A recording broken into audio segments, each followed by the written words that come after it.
Hello, good evening, good morning, good whatever time of day you're in. It is me, Chris Animatronics, and it is commentary time for Do You Expect Us to Talk?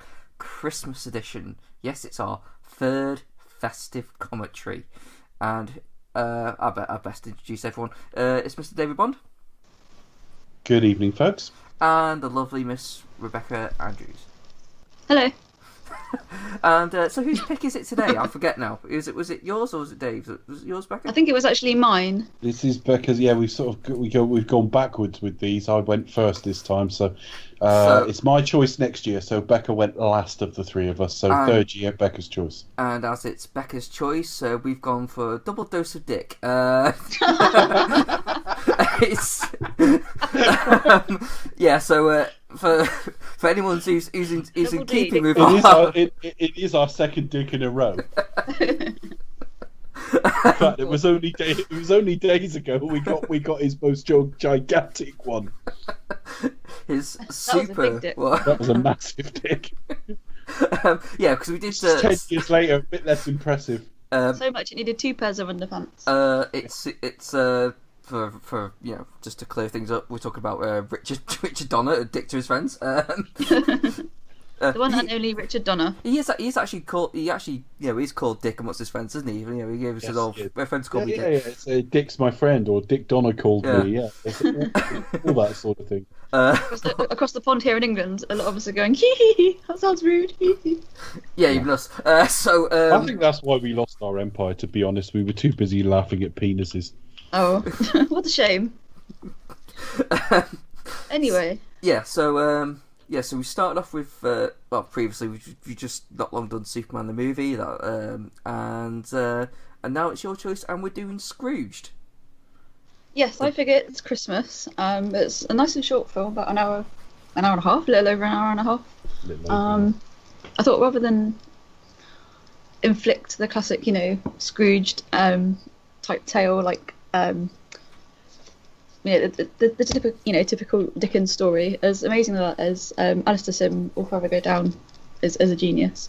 But I thought, no, we'll go for a slightly more updated 1980s version with Bill Murray that actually ranked. Radio Times recently here in the UK brought out a list of how Britain rates the Christmas movies. Was Die Hard on that list? Yeah, Die Hard was probably number one. Unfortunately, it is number one. Not the film, the fucking conversations around it. Go on. I know. Although, I must admit, I am obviously, I'm a big Die Hard fan. I watch it every Christmas. For me, it's a Christmas film, but I'm not like anal about it. Oh right. But I'm kind of like I'm normally caught between the two. It's like hard or dick. Or anal. I don't know. Oh god. Here we go. But I don't know. I just like there's some popularity of just like. I don't know. I think it's just kind of lost that cool edge for me. It's like, no, get off my obscure. Well, I don't think it's that obscure, but you know what I mean. It's like the alternative Christmas choice, and now it's like, oh, it's Mr. Poppy. Oh, it's the big popular one now. It's like, oh, fucking hell. Well, do you want to hear the full list, the top 20? Well, I don't know about the top 20, but give us some of the highlights. Well. It's a Wonderful Life at number one. Is number one with 9.56% of the votes. Correctly so. I'll give you the top 5. So number 2 is Elf with 8.09 of the vote. I'm pretty comfortable with that. I like Elf. I would probably rank it lower. I think it's really mediocre, but yeah, I've gone off Will Ferrell a little bit, unfortunately. Maybe when we go see the new Holmes and Watson movie, it'll get me back on track. I don't really. I don't need to. The only thing I will say is, Christmas films traditionally you can watch them again and again and again. I don't really want to watch Elf again now, but I enjoyed it. But anyway, carry on. Yeah, number 3 is The Muppet Christmas Carol. Number 4 is Love Actually. I think that's wildly overrated. Love Actually's fucking shit. But which was our Christmas commentary a while ago. Well, we had fun with it. And then number 5. It's shit but good. It's one of those things like it's comforting. Shit. It's comforting. It's comfort movie, isn't it? So. Yeah. And then number 5, it's Home Alone. Wildly overrated. Number 6 is Die Hard, so not in the top 5. Kel Surprise. Oh well, that's fine. So yeah, number 7 is National Lampoon's Christmas Vacation. Number 8 is Polar Express. Not even the best vacation film. No. Anyway, completing the list. Number 9 is White Christmas, which is the probably classic movie. Number 10 is Scrooge, the original Scrooge from 1951, with 3.33% of the votes. I don't like that version of it. I mean, I always like the story, but you started off with Alistair Sim and all the rest of it, and how great he was. I am absolutely in the George C. Scott camp. Sure. The 1984 version. Well, number 11, you've got A Christmas Carol. Was that the one that was always on ITV? I have no idea, because yes. ITV is a channel for the unwashed and ill-educated, so I have no idea. Well, students. So, Come as old as me. I have no idea. I don't really watch TV, but I know that's the version with Edward Woodward as the Ghost of Christmas Present. Yes. Yeah, I think so. It's actually made for TV, so it's shot 4:3. It's Academy ratio, but I just think George C. Scott's great, and I think what we're getting to is something that we'll actually talk about a little bit tonight. Really, that the problem with Scrooge in the most traditional tellings of the tale is he doesn't just reform or improve, he becomes absolutely unrecognisable. Yeah, he has a complete change of heart, doesn't he? Yeah, it's like Alistair Sim, there's no DNA shared between the nasty version of his character and the nice version. There's no subtlety there. He suddenly becomes a fucking gibbering idiot near the end of the film. George C. Scott essays it a little bit better, and Bill Murray is even better, because Bill Murray has a sort of hint of the slight nasty in him anyway, so he can spin on a dime a lot better. But I must say, despite it being the classic interpretation, I don't particularly like Alistair Sim's version of the character that much. And I watched A Muppet Christmas Carol the other day, and it's not as good as I remember. Oh. I mean, it's just got Muppets in. Everyone likes Muppets. I didn't say it was bad. I said it's not as good as I remember. No, I think you have to be in a certain frame of mind. The songs aren't that great and things like that. But again, that's one of those films where there are several different versions floating around. Yeah. There are a few different versions, uncut, various things like that. What else is White Christmas? I only saw once. I thought it was all right. What else is on the list? That's a classic, White Christmas. Yeah. A lot of these films are kind of from. But White Christmas is the one with Frank Sinatra in it, isn't it? It's the kind of remake of Holiday Inn. Holiday Inn. Yeah, but I forget who's in what version and when they were made. Yeah, that's not White version. Christmas is Rosemary Clooney, Bing Crosby, Frank Sinatra, isn't it? Yeah, that's the one. Yeah. I kind of think it might be the superior version, but I mean, both them and Holiday Inn are classic films, and you can watch them any season. A lot of these films on this list are either from sort of the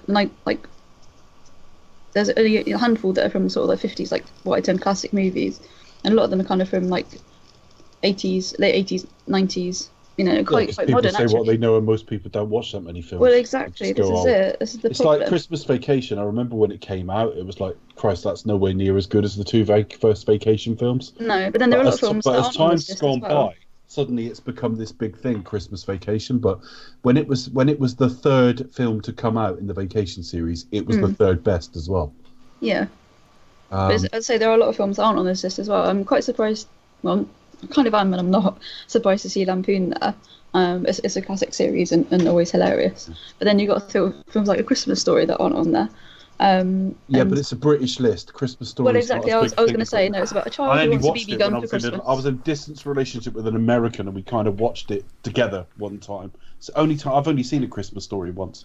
Yeah, likewise. When I was in America, engaged to that American man. That's why I saw it. I can't say I'm taken with it, to be honest with you. I don't see the big appeal, but that's me. No, Christmas I think Story. the boy in it is quite cute though. But again, I think it's. I mean, it's not that we're obviously huge consumers of American culture, but I think it is something that's specifically American and will fly better across the pond there. Something that really upsets me: The Snowman is at number 12. Why is it not higher in the top 5? Come on, because it's half an hour long. Because it's half an hour in the long. end. It's not even. It shouldn't even be on there. It's not a fucking film. No, it's a short. It's a TV short. But Raymond Briggs. But David Bowie. And A Colourful Jumper. But it's boring. Yeah. It is quite dated now. Like when they have Some the snowman spoiled party in the middle. bastard snowman melts and he Yeah. cries. Oh, it's so sad. Now, actually, it's a really atmospheric stuff, but it's a 28-minute thing that appears on Channel 4 or something. It's I not watch a it film. every year. So, but say if you're a fan of Raymond Briggs, do go and read the book. It'll touch your heart. And yeah, I think I did see when it was on TV, obviously over the Christmas period. And yeah, No there's idea. a scene where I think it was on a few weeks ago. Channel 4 Scream it. Yeah, there's a scene where they go to have a snowman party from various snowmen from around the world, and yeah, it's a bit racially insensitive, shall we say? There's a lot of stereotyping going on. Sorry, I too many jokes went through my head then. Or no, like for example, there's one of like it's meant to be like a Chinese snowman, and he got like the straw hats and Yeah, I was just imagining which ethnicity had a massive penis on it or something. Okay. What else is on the list then? Anything else? So let's have a look. I'm just going to round out the list. We have ended up doing. Yeah, so yeah, we did the top 20. Oh. So number 13 was A Miracle on 34th Street, the 1994 one, not the 40s original. 30s? 30s, yeah, I'll say late 30s. I remember going to see that with my dad. Hand up, please, sir, forgive me. I have not seen either version of Miracle on 34th. Oh, neither have I. Oh, neither have I. No. No, it's a bit kind of. I remember getting my dad to go and take me to see this. It's very charming. It's very heartwarming. But I think it's all down to really kind of central performances. Have you seen both versions? I've seen the original and this 1994 one. That's what I mean. Have you seen? So, which one do you prefer? The 1994 one, although the 30s one is charming. Are they very similar? I haven't seen it for a while, but I think there's some differences. But like the story is essentially the same. Basically, man believes he is Kris Kringle and fights to prove himself in court. Objection. So yeah, moving on. I'm not out of order. You're out of order. This whole that went right through me, Chris. She's quite the actress. You can't handle the truth. With her acting and your singing. Wow. This is why I podcast. Can't do nothing else. Right, so yeah, moving on. Number 14 is Santa Claus the movie, 1985. That film is shit. Is that the Tim Allen one?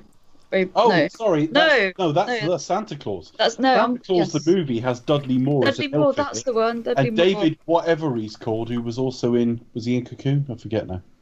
Oh, that guy. The actor. Yeah, it's not a very good film. It really isn't. I think it may. I think it may be Canon Films as well. Ah. Yeah. Number 15 is The Holiday. But I think it's a Jude Law. I remember Kermode having such a rant about the film. Cameron Diaz film, I suspect, which I've not seen. It is. It's Cameron Diaz. Well, me being, the masculine, hard one of the three of us, I've seen it. I've seen it. I don't remember much about it other than it was really cheesy. Okay. Perfect Christmas film in its way. Was it kind of basically like Love Actually, but tone-wise, yeah. Tone-wise, it was. Yeah. So yeah, number 16 we have Home Alone 2, Lost in New York. So that's set at Christmas as well, is it? I've never seen any of the sequels. I think I probably saw the sequel years ago, and I've seen the. Oh, is there a third one? I might have seen that lurking around somewhere. Donald Trump has already called this list fake news because he's in it, so it should be at number 1. Trump, he's not working hard enough. Just to correct, it wasn't Canon Films, it was TriStar Pictures for Santa Claus the movie. Ah. Fair enough. Fun fact. But it was produced by Perry Spangler and Isla Skillen, so it was like produced by... That might be where I got it from. There's might be some kind of... Because there was parts of it that did actually look like the reminiscent of Superman the movie, like with the... It did look, Lapland did look a lot like Krypton and that kind of thing. Yeah. No, I saw it in the cinema. I've never seen it since. Remembered not thinking it was that good, and its reputation isn't good. But that's not to say I wouldn't watch it now and go, "Oh, what a perfect Christmas film!" I don't know. Right. So yes, number 17 is The Grinch, Jim Carrey version. Fucking dreadful.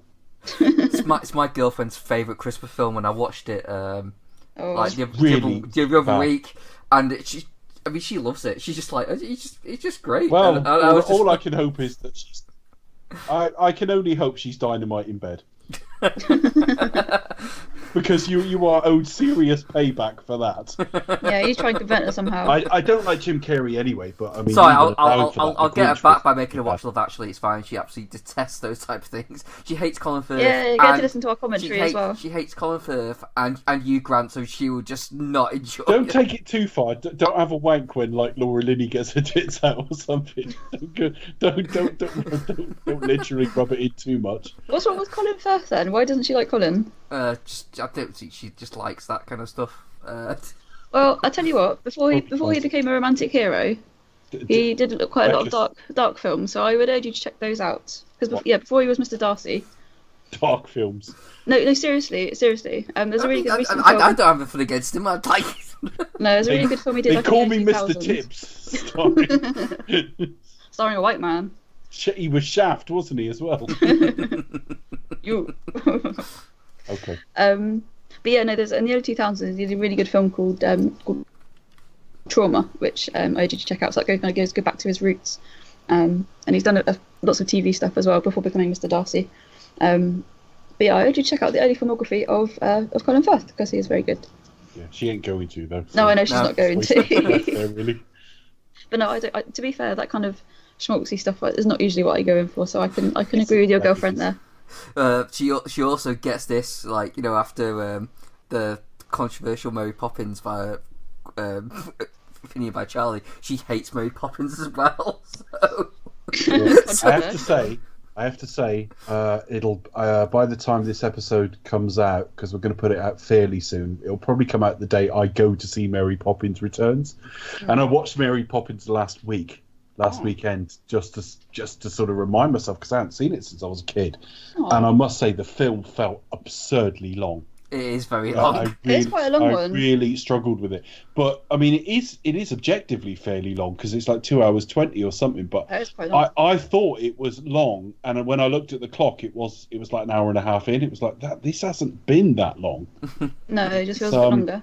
And it's not that innovatively shot in its way either. I kind of didn't Well, like not it. even the blend of live action and hand-drawn animation. Oh, of course that was, yeah. Thank you, Dave. But general. No, generally. Well, for 1964, Yeah, I think, so Muse Goldfinger. I think by looking at the new one as well, it just looks like they've just remade it. Just like gone, all right, well, yeah. it's Well, the kids this my time, hot- and my we're just hot going to take- do the same thing again. My hot take on it is I like Goldfinger. I'm seeing Poppins tomorrow as well. So Poppins! Poppins, Mrs. Poppins. Oi, Poppins! Oi, Poppins. You're going to pop into Poppins. Where were you? I was out with Poppins. Well, when you have a jolly holiday with Mary, you know. All right. No, I'm going to see it tomorrow as well, and I just hope that his Cockney accent is better than Dick Van Dyke, who is still dancing Yeah, that's into his 90s. Dick Van Dyke is in this film. He is, yeah, so I hear. In the original film, you had the sort of president of the bank and his son. Who were sort of junior and senior, whatever their name was. Yeah. The guy who played junior Is now the senior. He's died, like, I don't know, 4 years ago or something. So Dick Van Dyke is stepping in to play that role. He's playing his own son. Oh, fun fact, folks. Yeah. Yeah, no, I saw he was still in it, and I saw that he was still dancing away. I thought, oh, good on you, you know, when you're in your mid-90s, crack on. So, rounding out the list? Rounding out the list, oh my god. So yeah, number 18 is Scrooged, and number 19 is Nativity, the 2009 film. No. And then number 20... I've never seen any of them, and the new one looks shit. I don't know if They the look guy terrible, is... but I've spoken to a lot of people who have young kids. Yeah. So they obviously see things through their kids' eyes. Yeah. And they say, because obviously they watch a lot of kids' films, and I mean, not crap. kids' films like we enjoy, where they're kind of layered, but we like them too. I mean, like properly kids' films. Yeah. And parents always tell me the nativity films are really terrific. But that's based on who they're aimed at. It's not that we'd necessarily enjoy them. Sorry, No. and the last one? That's the last one. And the last one is, drumroll, really randomly, Harry Potter and the Philosopher's Stone, which I wouldn't have pegged as a Christmas film. Came out in December though, didn't it? Yeah, I think that's probably has something to do with it. And then Alright, one of the later fine, films is actually set at Christmas because they have a Yule Ball. Well, by that reasoning, Rogue One is a Christmas film. Jack Reacher, Christmas film. Yeah, really randomly. But I would like to get to the Harry Potter films at some point. But Yeah, you will do. I'm sure we'll get Although there at some I'm point. less keen than I was because they would naturally include Fantastic Beasts, and the new Fantastic Beast films was really, really boring. I missed it. Yeah, I think I might You wait for didn't that one miss on the much. home release. It's really, I thought it was terrible, actually. Really, Yeah, really bad. I didn't love the first one. The first one wasn't great either. I enjoyed the first one, but I thought the effects were a bit. I enjoyed it just fine. The second one was just interminably dull, Sure. and then a bit like the end of Jurassic World: Fallen Kingdom. The last 30 seconds makes you think, oh, the next one might be quite good, but like it was really, really boring. Did you see it, Chris? Yeah. Yeah. Oh. No, I don't need to ask anymore. There, do I? Chris does that regrettably. Yeah, I did. Well, I mean, I think I've said too much. I don't think Eddie Redmayne, and I don't mean to knock him as an actor. I think it's more to do with his character. Is just not a leading character. It's just like That is not a lead character. Yeah, for starters, and everyone in it's really, really broad as well. Like that fat American sidekick of him is that's like a grown up Bugsy Malone character. Mm.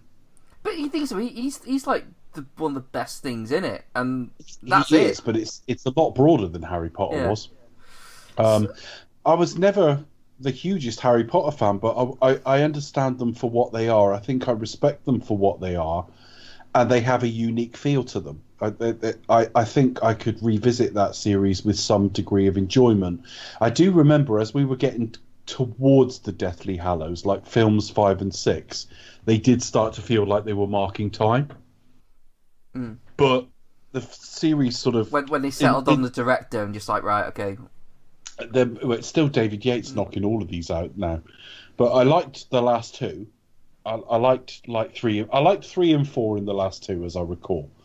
And then Fantastic Beasts came out, and I thought, yeah, I'll go and see it. And it looked great. It has like a lovely period feel to it and that. But this film just felt so long, and it was so to what end? It was just a series of so what happenings, really. It's kind of epic battles between good and evil. And actually, it would have been better had it stayed as Colin Firth. Not Colin Firth, Colin Farrell. I was going to say Colin Firth. Oh, you mean what, the Johnny Depp character? Yeah, that isn't anything about the storm around Johnny Depp. It's got nothing to do with that. But he's an actor who spectacularly stopped trying a very long time ago. I don't think he was to be fair, I don't think he was too bad. He wasn't given much to do this time around, but I think in terms of performance, he wasn't like, it did feel like, he actually suits that role. But yeah, I know what you mean. It did feel like, well, what's the point when he changed from Colin Firth to Johnny Depp? It just felt like, well, you had decent enough actor there. Why don't you just keep it? Why don't you just keep it? But I think the list there tells you a lot, though. I think Christmas films. We were talking about this when it does come to Die Hard. I would happily never see another article on Die Hard. Is it a Christmas film? Because it's lazy, it's boring, it's people retreading the same shit every fucking year. A Christmas film to me is a film you personally associate with Christmas. So for me, On Her Majesty's Secret Service is a Christmas film because I watch it on Christmas Eve before I watch It's a Wonderful Life. But I would not expect a Bond film, and one of the less well-known to the general public Bond films, to be a Christmas film to most people. Die Hard isn't a Christmas film to me. But that's not saying it isn't a Christmas film. It's saying it's not a Christmas film to me. Well, I agree with you, Dave. When you posted recently, if you think it is, if it's a Christmas film, it's not. I don't associate it with Christmas, and I don't. There are certain films. Majesties would fall into this category as well, where I'd be as happy watching it in the summer, whereas I wouldn't sit there in June and watch Scrooge or It's a Wonderful Life. No, it happens to be a film that's set at Christmas, and if Christmas is like central to the plot, then then fair enough. Some of the sort of there's been a few kind of more most Christmas films, like most romantic comedies or something, aren't that good. Stuff like Four Christmases and Fred Claus and that were really, really bad. But Arthur Christmas only came out 5 years ago. That was really good. Yeah, that was on TV recently. I missed that one. I kind of want to check it out because I'm a bit of a James McAvoy fan. It's really good. But yeah, I missed it. I must check it out. And also Aardman animation as well. It's outstanding. I quite enjoyed Flushed Away. That was a good film of theirs. I haven't seen that. I don't know that I want to watch that. My hygiene detector, what's that about? Oh. Funny about shits and stuff like that. Yeah, so maybe not then. Sorry about that. It's but got Hugh Jackman in it. It was kind of around the same time. Arthur Christmas was similar. I think it was within a couple of years of them making Pirates as well, which was quite funny. But yeah. That was really good fun, actually. That was a good film. I remember going to see that. So getting us back to the subject, because we've got a film to watch. Scrooge tonight. That's only about 18th on the list, did you say? 19th? Yes. Fairly low down. Number 18. That surprises me a little bit, because it's a I lot thought it'd of be people's higher. sort of cult favourite, yeah. I'm going to say, yeah, I think it's always one of the films I watch at Christmas.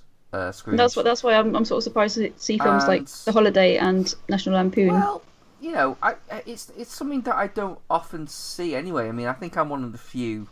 I mean, when I look at movie film Twitter or whatever, it's always Muppets Christmas Carol, Muppets Christmas Carol, Muppets Christmas Carol.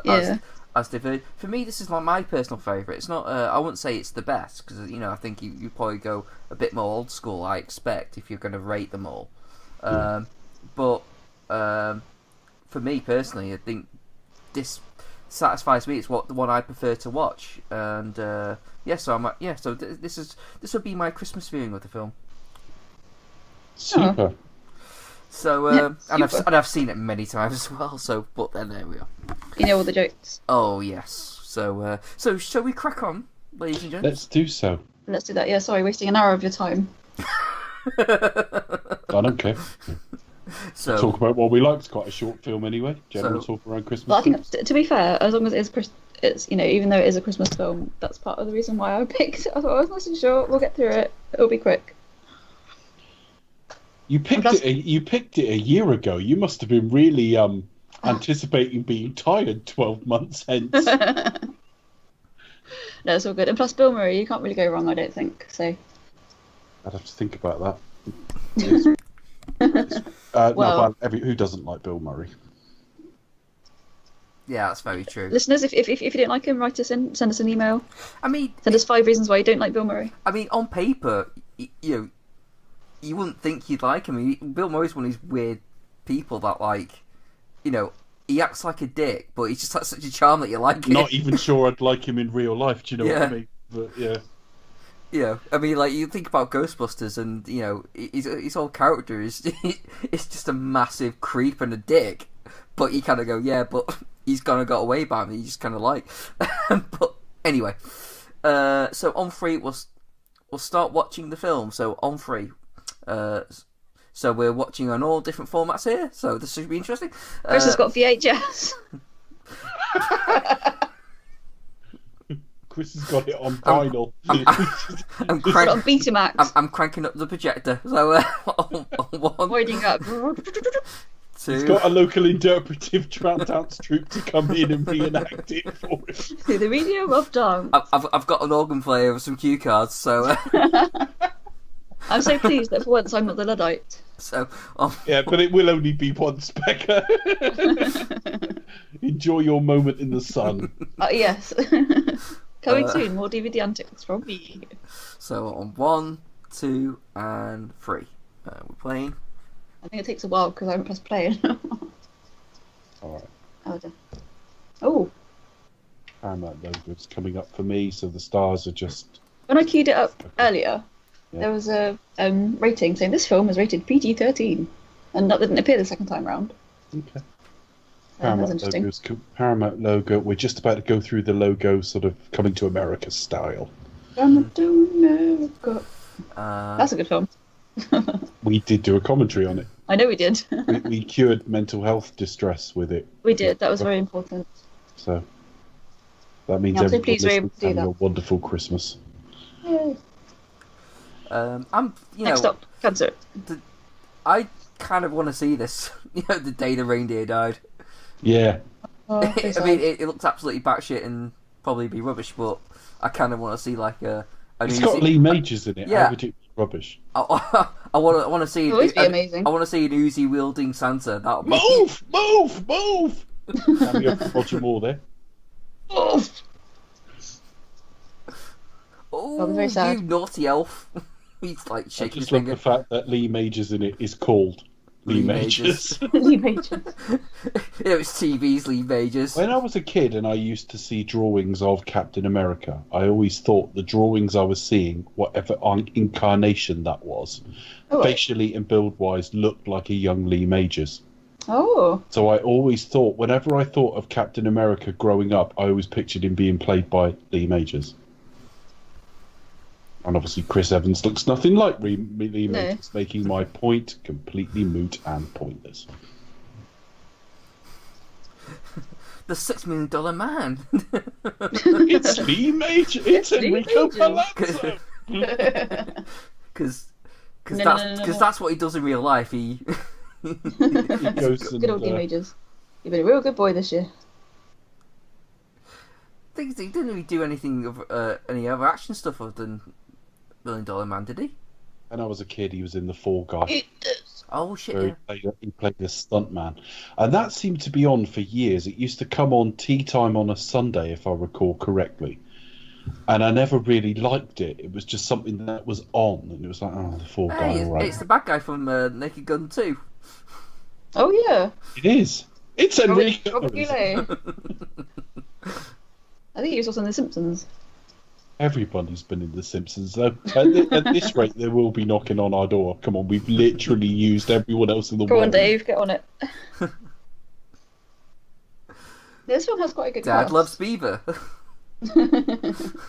Dad chasing Beaver. Oh my god, that's really bad. You'll love it. You're a few seconds ahead of me. He's out chasing Beaver. Father loves Beaver. Oh. Come up as a sign on mine. Father loves Beaver. Could he be look any more sinister? He's kind of He's rocking got a black tie. He's kind of rocking like a weird mullet type thing. Yeah, that's Yeah, a bit but it creepy. suited him, Yeah. bizarrely. Basically, a receding mullet with a widow's peak. It's really, yeah. Bobcat Goldthwait too. Yeah, and Alfred Woodard. That is. Yeah, legendary. Not sure I'd go that far, but... I think she's a legend. Is she? All right. Songs Think so. will be sung about the great Alfred Woodard. She She's was a really good she actress. was in that half decent Star Trek Generations film. I mean, obviously, she's no Ernest Lou, but... Scrooge. Buddy Hackett, oh my god. I mean, I'm having trouble thinking if you kind of did this today, like a modern, like, up to date adaptation of it. This is still kind of like dead on almost. It's like it's not. Nothing, I don't think nothing you'd make it changed. much different. No. I mean, the graphical work and styles and Yeah. that would change a little bit, but... The themes and things Yeah, like that. I mean, much the and the same. hair. I mean, it's dated. I mean, it looks like an 80s film. It It's does. very 80s. I was thinking earlier when I was having a little look at it, is this the most 80s film ever? And then I realised, no, The Secret of My Success is still the most 80s film ever. not This even is- like the Brat Pack movies. I reckon the Breakfast Club is pretty 80s. I think it's partly with The Secret of My Success. It's the themes, because it is all about fucking money. So Working Girl would Or fall Wall into Street. that as well. Wall Street would as well. But it's mainly the blaring music at the start of the film. All 80s Oh. films had a montage of like fucking an American city with screaming saxophone or fucking Sexy something sax. over the top of it. Yeah. Or some cheesy pop song. Wall Street's a great film.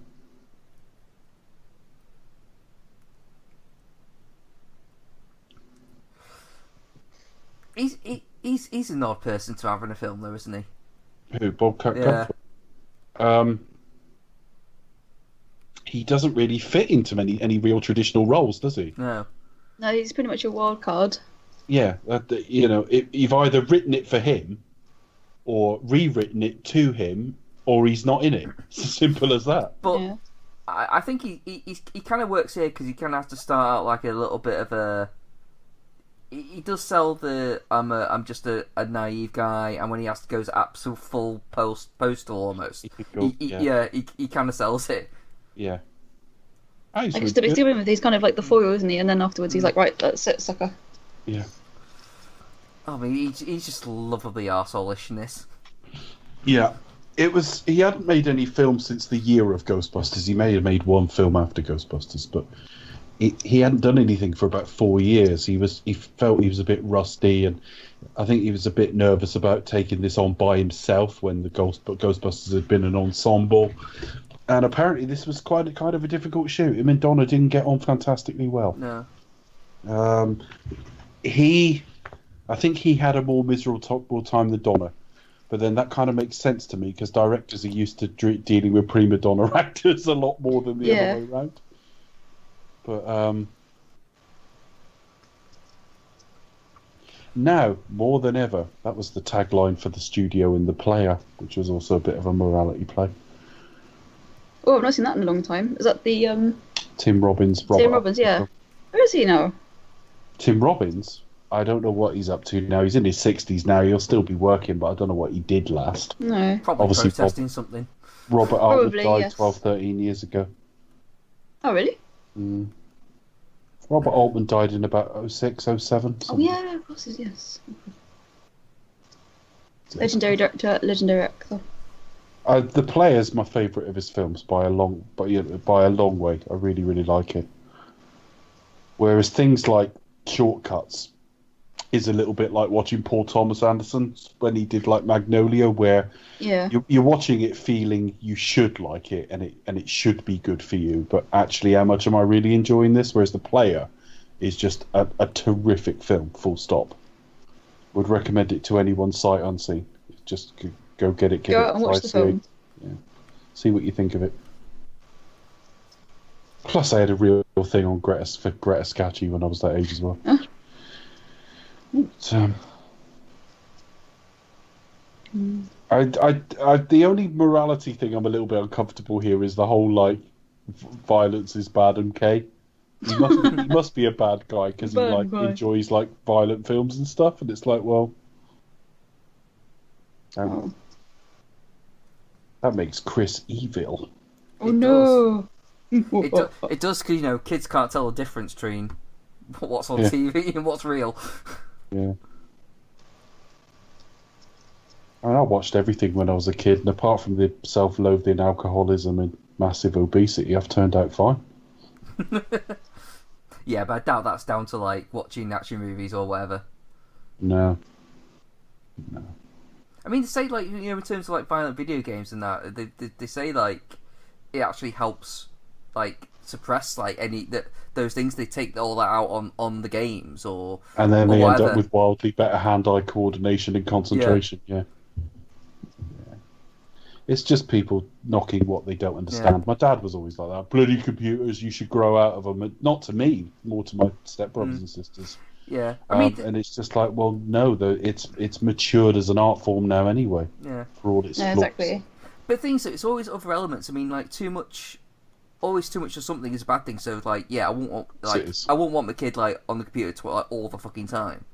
But and if every film they watched was like violent as fuck, you would think, hang on a minute, there's no balance in their interests. Yeah, that's a bit. No, that's it. You'd be suspect. Well, yeah, you take it on balance and everything when you start like torturing animals and thinking, okay, I think you might. Yeah, there's a problem here. Yeah, I was okay when it was insects. No, come on. Well, yeah. Yeah, there's a problem there. If you have a child that does that, you might have some problems. Might. But it's also other aspects involved in that. It's not just like just that watching that alone, watching violence on TV alone. It's always what is going on in their life and what's going on at home.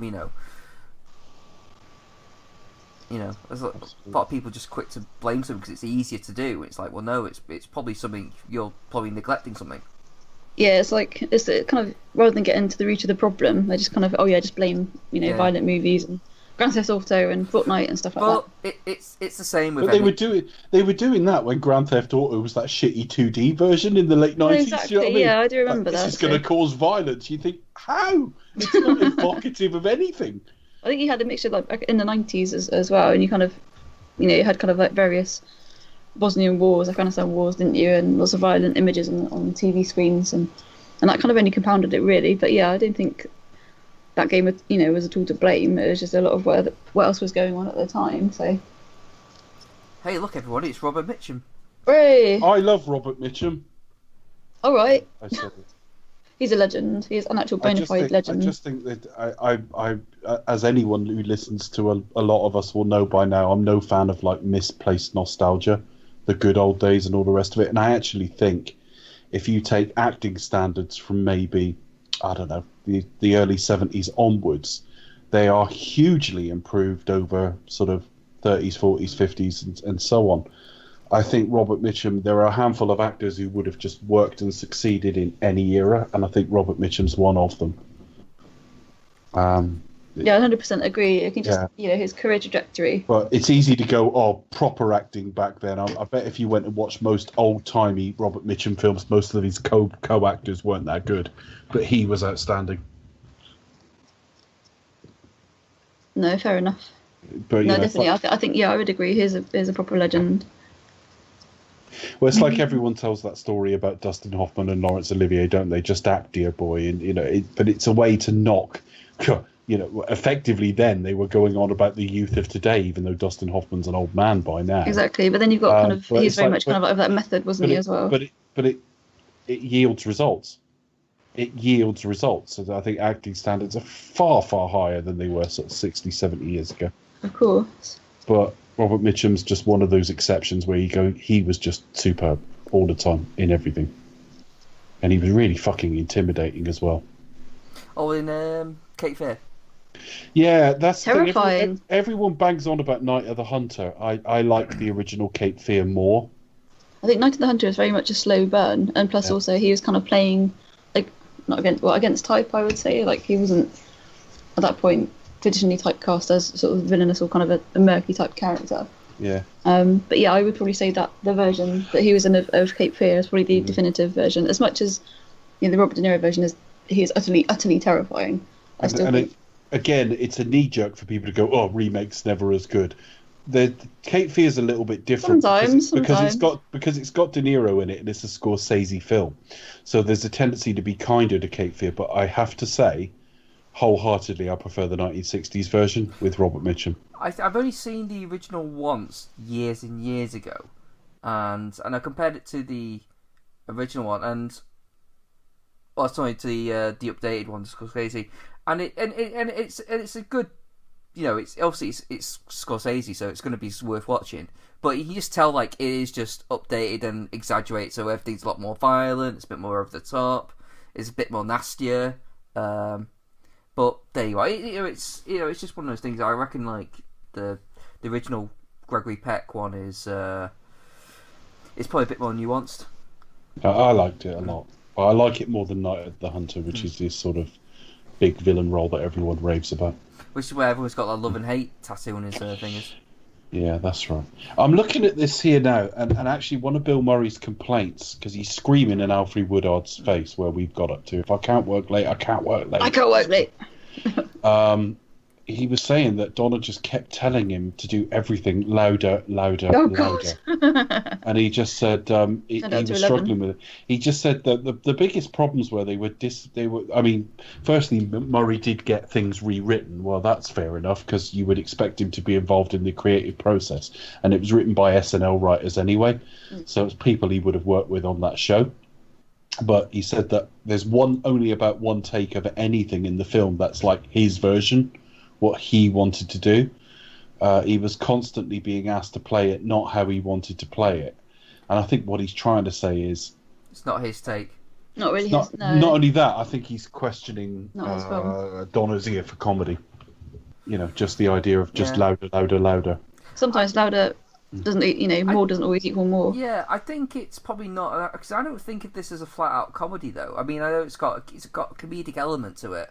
So I think Donna's probably trying to balance the more traditional kind of character because it's not that many laughs. I mean, what I really like about it is actually the traditional, print works of the Scrooge story. It's the transition of an arsehole finding redemption. It's that's the thing that. But again, that in this version, he's recognisable as the same man, just better. Which is normally a flaw in this story, so yeah. I like all that as well.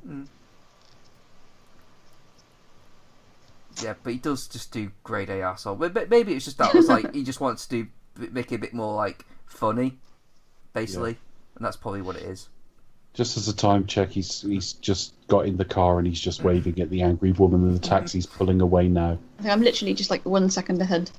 Yeah, no, that's fine. It's more for Chris's benefit because he's well out. So he's just started talking at this deal. Sometimes.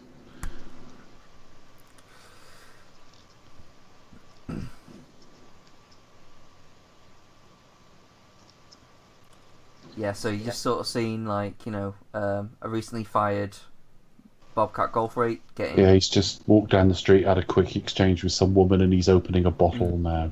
Oh dear. Poor guy. So you get so this film does a good sort of explaining who this character is in a short amount of time. It's Oh yeah, no, we've got it already, and we're what, 17 minutes in. Yeah, not too bad at all. And we're about to. Yeah, it does move along. Yeah, and we've already been introduced. Like, yeah, so he just left the wall because he doesn't even give a shit. Yeah, but that was probably the most telegraphed. Like, you're right, Chris. It's not really a joke. I don't think we're supposed to laugh at it. No. But it is kind of blackly comic, I suppose, and that was very, very predictable. Yeah, well, he wouldn't care.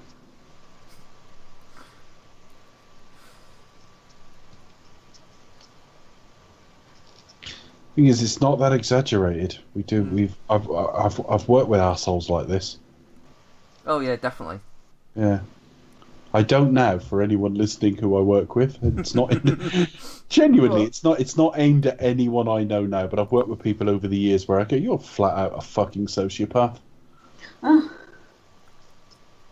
Not that many. I've been fairly lucky, but there's a few. They stand out because they're relatively rare. Yeah. I mean, they usually are quite successful because they are like that. They just don't give a shit. They will just. Yeah, I know. They usually say that, don't they? Like, you've got to have some sociopathic or psychopathic tendencies to actually make it to the top. Because you have got to be quite bloody minded. And they say some people are generally really that. Like, sort of, I think it's more psychopath, isn't it? It's like, I don't know. I'm not. Yeah, sure you don't care about others, and they're just quite. It's because actually the term sociopath doesn't really exist in medicine anyway. But yeah, certainly. Being sort of a psychopath, that complete shallow lack of understanding of society's conventions and understanding of other people's feelings, but knowing it well enough to be able to kind of play manipulate people. it. Yeah, I think there's a difference between like there's just like just a complete doesn't care or has no understanding of it, and then there's people who do understand it and know how to and then know how to manage it. Yeah, I don't know whether it's the difference between. Well, with the other, we're looking. That's more. If you don't understand it, it's more about being on the spectrum. Then this isn't that. Now, I'm sure everyone recognises Blake Carrington from Dynasty. There. I was going to say it's Blake Carrington. Yeah. Tab. Oh my god, this is very 80s. Blake Carrington, also the obviously Charlie from Charlie's Angels as well. Of course. Very, very well known voice. A role which Bill would himself play later on. I do like this he played Boston. He played Bods even, yes. I Sorry. I do like this idea, this updated idea of the first Ghost kind of thing. Not the first Ghost, but you know the warning one. The Jacob Marley. Yeah, the Jacob Marley. Yeah. The first version I ever saw was Mickey's Christmas Carol. Oh. And funnily enough, I have a feeling I might be wrong on this, but I've got the right era and roughly the right time. I might have the wrong film, but I have a feeling Mickey's Christmas Carol showed in front of Ghostbusters. All right. But I might be wrong. It just sounds wrong because Ghostbusters probably came out in June or something. Why would you put Mickey's Christmas Carol out? I don't know. I'd have to look up the release date of Ghostbusters, but something that year they put Mickey's Christmas Carol on. And of course, there's all sorts of. I think it might be Pluto that might be Jacob Marley in that, but he's visited by like Jiminy Cricket first and stuff like that. Loads of different ideas. But yeah, that's the first exposure I had to the Dickens story, the half-hour version with Mickey Mouse. I'm just looking up released. Yes. Now, Ghostbusters was released the 7th of December 1984 in this country. Oh, wow. So I think it was in the front of that, yeah. Don't really do that anymore, do they? No, they don't do that so much. Because we're not talking about just a short, like Pixar, where it's 5 minutes. We're talking half an hour. Yeah, probably like record cartoons before the main film. Yeah. I don't know what they do because obviously some of the main cinema chains now have like kids screenings. I don't know if they do the same. Yeah. But yeah, they don't seem to do that anymore. That's a shame. That's something they kind of a tradition. I don't know if it was happening like before wartime, for example. They just put on like news and cartoons before, like News on the March and Pathé Reel, things like that. Pathé News. But before that, not Donald Duck. Ooh, that's quite a lot of makeup there. Amount of latex. Yeah, he wasn't a young man then. No. To have to go through all that. Looks about 1,000 years. Well, he looks dead. He does, but literally crawled out from the grave. He's got good upper arm strength, though. Yeah, I watched the Muppets Christmas Carol just after I watched Mary Poppins, actually. Oh. And I can't. There's nothing there you can dislike. But the songs weren't that amazing. And the cinematography has no real atmosphere to it either. Which one, Poppins or? No, I'm talking Muppets Christmas Carol here. Okay. Wasn't as good as I remember it being. No. That's not to say I thought it was bad. Yeah, I think people like it because it's Muppets. Yeah, it's just one of those things. So I remember I did watch it last Christmas. There's a song there somewhere, and I was kind of like, it's lost some of the sheen, but it's still good. Michael Caine was still on form, and if you don't cry at the end, you're dead inside. So, but obviously not really.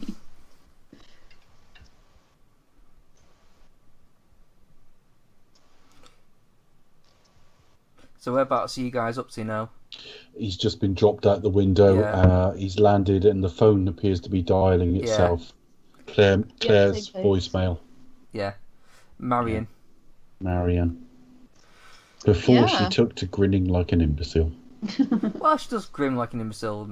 There's quite a lot, to be fair. Most of the time, even in the no, but she's okay in this. And again, she's got that. She's meant to be. She's that character, isn't she? She's. It's funny because Superman, stuff like Terms of Endearment, Indie, Raiders, all within 3 or 4 years of each other, and there's a great similarity in sort of feel between Karen Allen, Deborah Winger, and what was the other one I've just said? What was the other film I just said? Deborah Winger was Terms of Endearment. Oh, Margot Kidder. Yeah.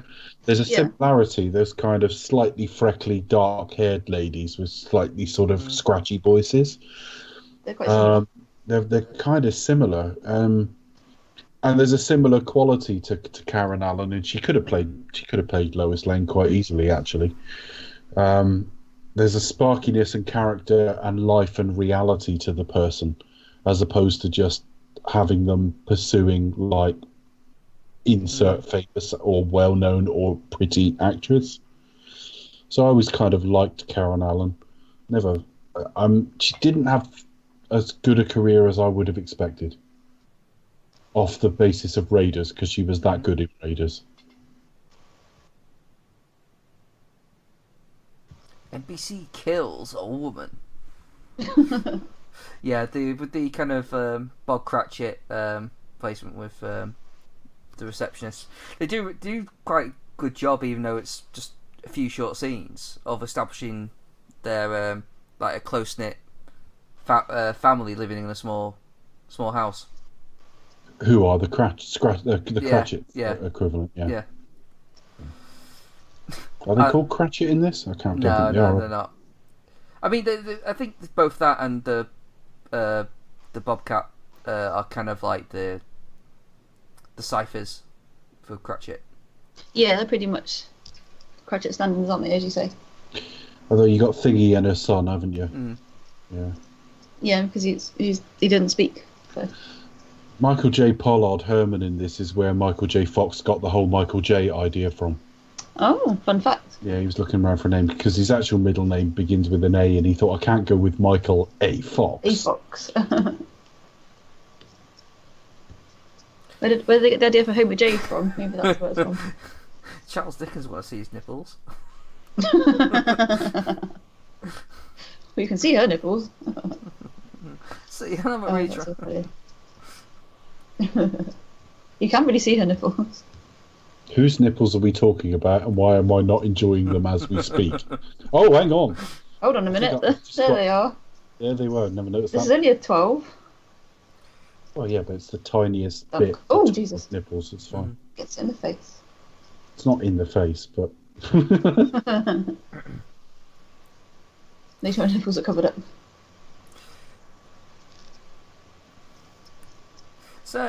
Even though like so Bill Murray didn't feel like this is like his best performance in this, but I think he's really good in it. I think it's probably one of my favourite performances of his, but he probably doesn't feel the same. I would agree, but now I'm aware of that direction, louder, louder, louder. A couple of times I've seen it already where I'm going, yeah, he's being forced into that. That's not how he wants to play it. No. Yeah. But it's not the louder, louder, louder bits that I'm like, that's just him being a dick parts. But it's to me it's the subtle things like when he sees I can't remember her character's name. Claire, that's it. She's called. He's talking to her now. His face almost like lights up, but doesn't entirely. You can sort of see it. There's a playfulness there, but he hasn't switched the asshole off. Yeah. No. But not James Brown has just interrupted them. Not James Brown. Wearing not Soul Glow on his hair. Yeah, but the film's kind of like full of those things where Show me a nipple. he kind of like he's wearing the shield of arsehole, but you see the man like breaking. You see the man kind of coming out. But I'm sure you can comment there. That's not how you move a person. You what? I'm sure you can comment there. That's not how you move a person. You move a person. You flip her over. Oh, sorry, I completely missed that. I'm just going to say, Terry Bamber's just posted on Facebook about an hour ago. Mary Poppins Returns. I love everything except the songs and the music, and you think that's a pretty major part of a That's a big chunk of the film, Terry. Yeah. But I heard a review that was similar. They said it was really charming, really nice. But when you think everyone knows most of the songs from the first film, yeah, they're classic. Who knows if that's just because it's 50 odd years old, but there's none of that in the new one. So no, we'll see. I'll find out. That's always the thing in creating a new musical, isn't it? Who knows? In 50 years later, we'll all be singing songs from the remake, for example. I mean, I remember seeing. What did I go and see? Chitty Chitty Bang Bang at the Mayflower, and they inserted a couple of new songs into that, and I was like, what? How dare they? It's the stage version. And the stage show, and that's fine. You I've do not whatever you seen want. the film in years. Had its 50th anniversary, very fun. But it's just one of those things like you don't mess with it, but at the same time you do have creative license, so.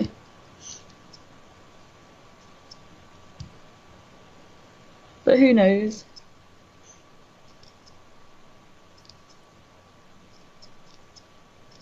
Alfie's good. Even that's quite harsh in its way. He's got him right by like his top like that, But only Bill Murray can sell that. Okay. Because he has a little bit of a, I'm kind of joking, even though I'm being a prick. But I don't know what it is about him, but yeah.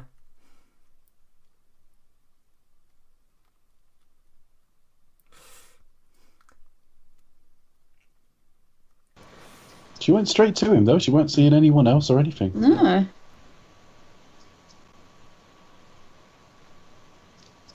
But yeah, no, I meant to look up Karen Allen actually. She hasn't remotely had the career I thought she was going to have. Or you would have thought she'd have. I only know her for about 4 or 5 things. Probably less than that. Because the other one that always springs to mind is Starman. I've yet to see that. I really want to see that because that's like John Carpenter, isn't it? Well, it's the film she shows most range in because she's actually heartbroken. Because she's lost her husband or boyfriend, or I've only seen it once, by the way, so I've forgotten details. But she loses like her partner, and then this alien being kind of takes his form. So she's reunited, and the confusion of that, and they're trying to deal with grief. It's Jeff Bridges, I think. Yeah. Who directed it? I don't actually know. Let's have a look. Oh, it's John Carpenter. Yeah, John Carpenter. Yeah. I'm not even sure I knew that. But when you look at it, though, I mean, I know her from Animal House. I know her from Raiders, obviously. Well, we'll count the 2 indie films together. This and Starman, and there isn't a lot else. Not really. And that surprises me because she really, particularly in Raiders, she just held her own in such a. It could have been such a nothing role, and it wasn't. And then obviously we've talked about this. She came back in Crystal Skull and just it was like she came off like she'd lost IQ points compared to Raiders. She really did. She was just happy to be there. I know, it was just this kind of vacant grinning. Now the guy serving them was in Citizen Smith with Robert Lindsay. But it was one of the two guys who played the father of his girlfriend, because that got a recast a while in. Is this? Oh, it's not. It's someone Glover, isn't it? What's his name? Who? The guy coming in to. He could end up with his job. Or the guy's trying to get his job. You're a bit on from me. They're sat at dinner. Yeah, he's just about to come in. All right. Okay. Oh yeah. So I've taken the liberty of hiring someone to work with you. So this is obviously where this is going to happen. Huh. He's already met him previously in the lift, or coming out lift. Ah, okay. Ah, there he is. Bit of a stock character for an 80s film, not a million miles away from like John Hurd's character in Big. Yeah, a little bit kind of stock archetype. That's because you are a threat. Well, exactly. People would see me as a threat because you are. It's because you are. Extreme close-up. There are a lot of extreme close-ups in this film. Which is always dodgy when you're using lots of foundation, isn't it? It's always it's risky. Especially on Blu-ray as well, because it just exaggerates all those That was a pores. massive problem in the new Robin Hood film. Ben Mendelsohn just looked like he was wearing so much foundation, it was hilarious. Oh really? Was he? Could you see if he's wearing guyliner? I don't remember that bit, but I remember the thick, powdery skin. Oh dear. Is that just to make him look pale and evil? No, it's just piss poorly made. Oh. It actually came off as incompetent in places because so much of it looked like set. Didn't it have like a massive budget? It still looked like BBC as well. It looked like a set. I mean, they have this big war sequence in wherever the Crusades were, Turkey or wherever it was, and it looks like a soundstage. It just looks like a soundstage. Nothing ever looks outside, even when it is. And when you consider like Robin Hood, Prince of Thieves, which was made probably 25 years ago, something like that. 91, so it looks 27 years between the two films. It looks so much more better. The problem is they've made it for like $100 million or something, right? Or 90 to 100, I read. And that's no longer big budget filmmaking. In the genre, it's not. That was big for the day, but not anymore. It's really not. It just looks cheap.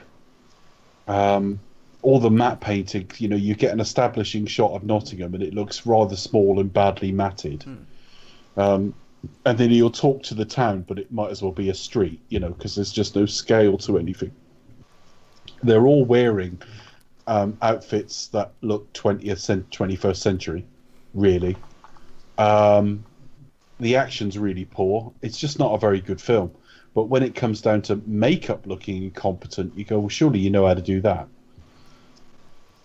And disappointingly, Ben Mendelsohn is playing the same character yet a fucking again. Yeah, he's been a bit typecast, hasn't he? It's his own fault. He keeps signing to do this stuff. He's got a bigger range than that. He's got a check to pay. He's got a bill to pay. Every time I talk about Ben Mendelsohn or write anything that's got like him mentioned, I always talk about Bloodline, the Netflix show. Oh, I need to watch that. Just watch the first series because it's really slow, but he was so good in it. Yeah, wasn't there? There was another. I saw somebody on Twitter raving about another Netflix series that he was quite good in. What, Ben Mendelsohn? Yeah, I can't think what it was. Actually, or it might have been an Amazon Prime show. I can't remember. But yeah, somebody else was raving about him and saying, "Look, go back and check out his early stuff." And I was like, "Oh." Well, I always point out Animal Kingdom, which Dave always, I need to see that. I still haven't got to it. But basically, his role in The Dark Knight Rises, Ready Player One, and all that, even Rogue One, you've seen it. It's the same shit. Yeah, he does do the bad guy very well. But he played a bad guy in Bloodline, but it was a different flavour. Sure. It's variation on a theme. He's good in Animal He's Kingdom. really talented. He's good in he is definitely Place Beyond the Pines. Maybe that. Yeah, I think that was it. I missed out on that one. The film. But it's not like he's not doing anything of any range. He played the King of England in fucking Darkest Hour. We did. But he just keeps going back to these sort of smarmy businessman evils. Obviously, the Sheriff of Nottingham's not a businessman in the same way, but it's the same vague sort of thing. And it's just getting tiresome, and it's a waste of his talent. And I don't know who thought that film was a good fucking idea, because it was terrible. Oh, this guy. Yeah, Michael J. Pollard. Yeah, I forgot about this guy. Yeah. Very cool, very Yeah, cool. but if you go and look up a screenshot from this film, it's very likely he'll be in it. It's Oh, of course. one of Yeah, it's those- very iconic. Yeah. It's quite sad that you can see his decline as well, sort of physically and mentally and emotionally as well. I think that's very sad. Shut your eyes and drive. Woohoo! It's too broad to be sad. It is. This is a very cool effect. Although if you have epilepsy, look away now. Oh, he's gone back in time. Back in time. Dun, dun, dun, dun. There's a song about that. Oh no. So yeah, when I lived in America for a bit, we drove around and had a look at some of the really nice Christmas decorations, and literally there is a street somewhere in the wilds of Wisconsin where I lived like this. And literally I dubbed it Christmas Street because every house was done up in lights, bedecked in lights. Electricity bill must have been vast. But it was glorious to see. It was really well done, quite tastefully done. Very beautiful, very pretty, and amazing. It is kind of cool when you go to America and you see the proper, like, American type houses you see. Like, you know, you go to, like, New York, like, around Brooklyn, and you sort of, like, walk, not, you know, a bit more suburban, you see that, you know, that sort of back street kind of, sort of townhouses. You go, like, and everyone's this is decked out pretty their Christmas decorations. Yeah, it wasn't It's there really for good to Christmas, but see. yeah. No, I know what you mean, definitely. I have been there near around Christmas. Yeah, when I was sort of studied abroad, though, went away for the autumn term. So obviously we came back around Christmas time. So I think we came back first week of December, I think, for a little jaunt to New York, as you do. Yeah, that was really magical. It's a very social place to be at Christmas time. Very expensive, I imagine, but yeah. Oh yeah, no, very expensive, definitely. But yeah, this was like 2004, 2005, so a long time ago. But I should definitely go at some point too. Well, Bring back some Christmas when you go. yeah. I mean, it does help the fact that, you know, one of my best mates now lives in New York, so that helps. Yeah, that's very handy, definitely. That's a good excuse to go. Yeah, and you can do your podcasting as well from Denny's. Denny's. What, my cat's house? You've confused me. Yeah. Oh, how's Denny doing? Is she okay? I don't know where she is at the minute, but she's fine. Oh, she's out mousing. I got a month. No, she doesn't go out very often. I got her. I got her some catnip the other day, so I got her nice and munted a couple of days ago. I was going to say, I did wonder you get a crunk, so... Well, my mum actually got it. She bought her like a little stocking, like a Christmas stocking, and it had cat nice. treats in it. So I gave her some of them, and yeah, Ooh. she would. He loves it.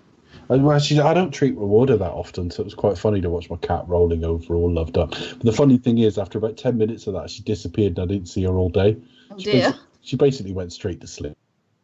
She was like, that's fucked me, that has. She's like, oh, I can sleep for 2 days now. Yeah. Oh, bless her. Slept right through.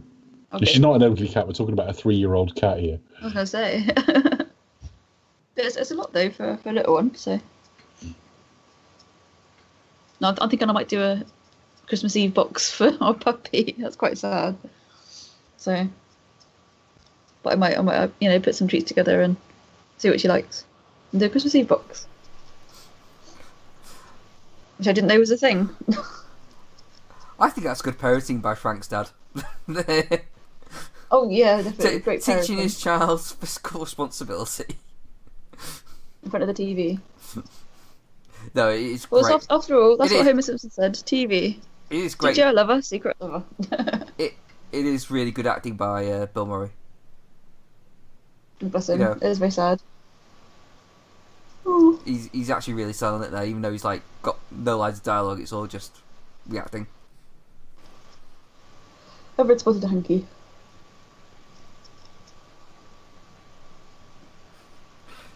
Straight up, I was touched by the gift. I did some stuff.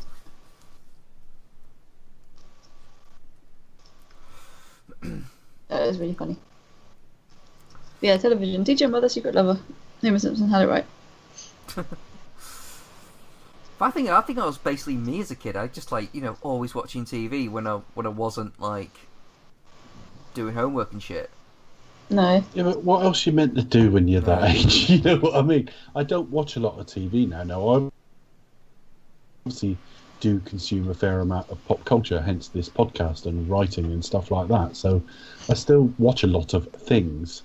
But like, I don't switch the telly on now and just see what's on and then watch it for 5 hours straight, even if there's nothing of much interest.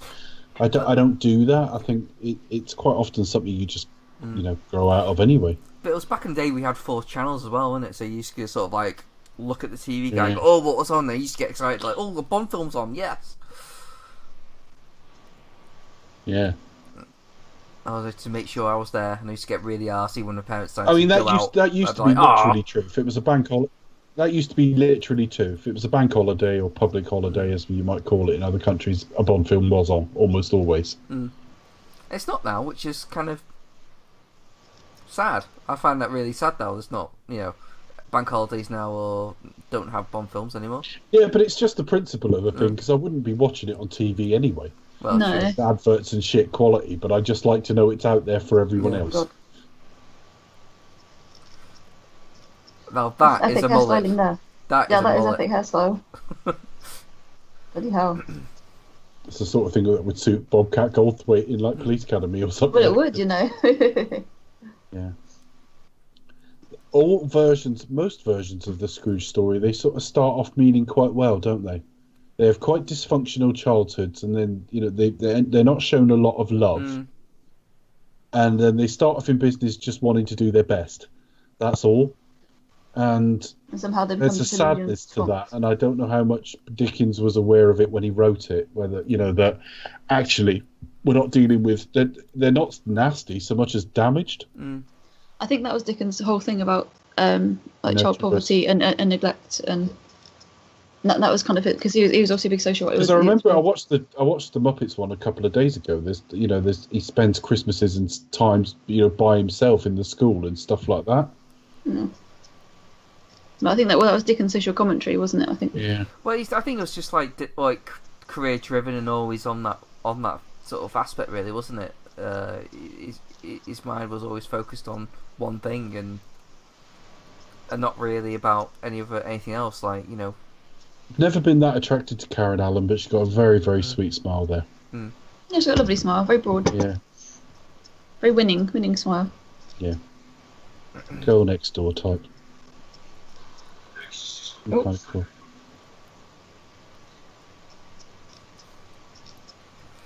And you do have chemistry here. Like, you do sort of sell like this girl is a match for this swat of a guy. Essentially, you kind of see like why they would get on. It's got to be someone with a bit of life in them for this type of guy. Velvet Underground and Nico being sold. Oh yeah, that's a really classic album. Really sounds better on vinyl. In fact, that Femme Fatale played over the trailer for The World Is Not Enough episode we did. Oh yes. I do love that album. It's a very classic album. I think I've got Loaded as well. Yeah. Ooh. You have good taste.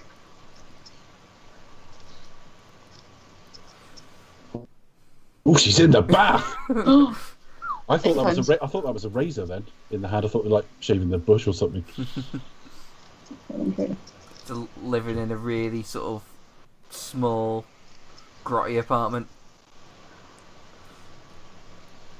Wow. I was listening to a review online of the recent Venom film. Oh yeah. And they reckon even the shitty apartment he was in after his relationship broke up would be $5,000 a month. Oh yeah, because it's like right in the middle of. It is. But not all of America's like that, but yeah. But I don't know where this apartment is. To be fair, they're not established that. It could be like a bit in the outskirts, but it'd still be expensive. But it's the same like in London, though, isn't it? When you go to like. Ooh. London's expensive to live in, but if you were that keen to do it and you weren't that worried about being in like a house or something, Yeah. it is doable. What about being in debt? Yeah, it's doable. I've just You need to have a good wage along with it. I've just noticed he got a fucking swing in the kitchen. Oh, well, one of I'm probably those. too old to do it now, but I look into it every now and again when I feel like a bit restless.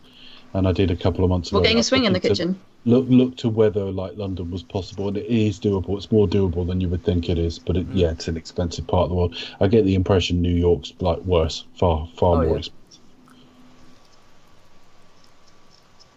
I think the people tend to live there kind of like had it like as more like inherited, like they just had the right. Yeah.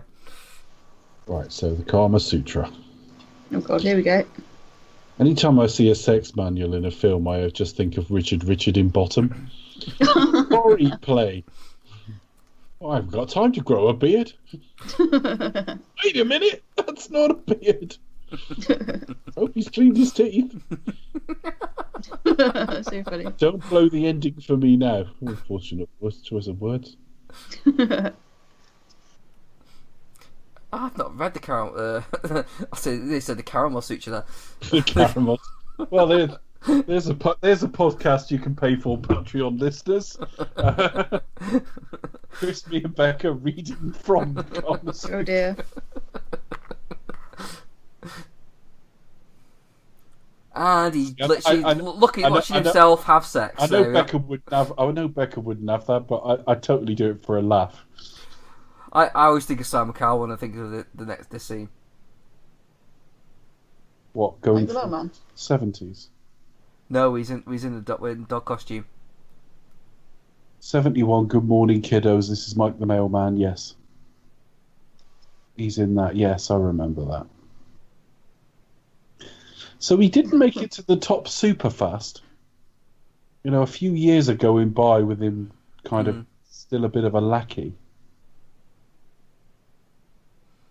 But it's how it works in these industries, don't you? You kind of like you have to pretty much like sell your soul to get ahead.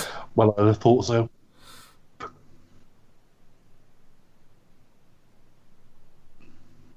Which it's pretty much what he does, really.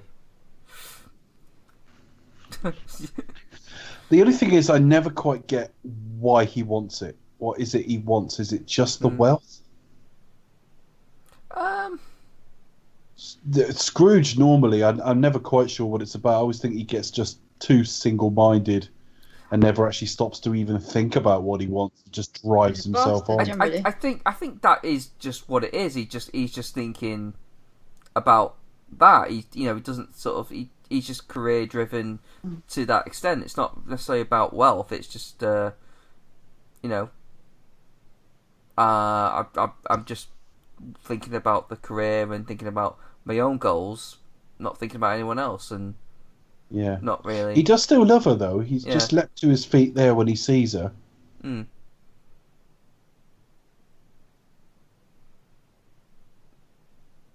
And you can see present-day Bill Murray in the audience suddenly look really uncomfortable then, because he's just remembered what's coming. Yeah, you just think, oh.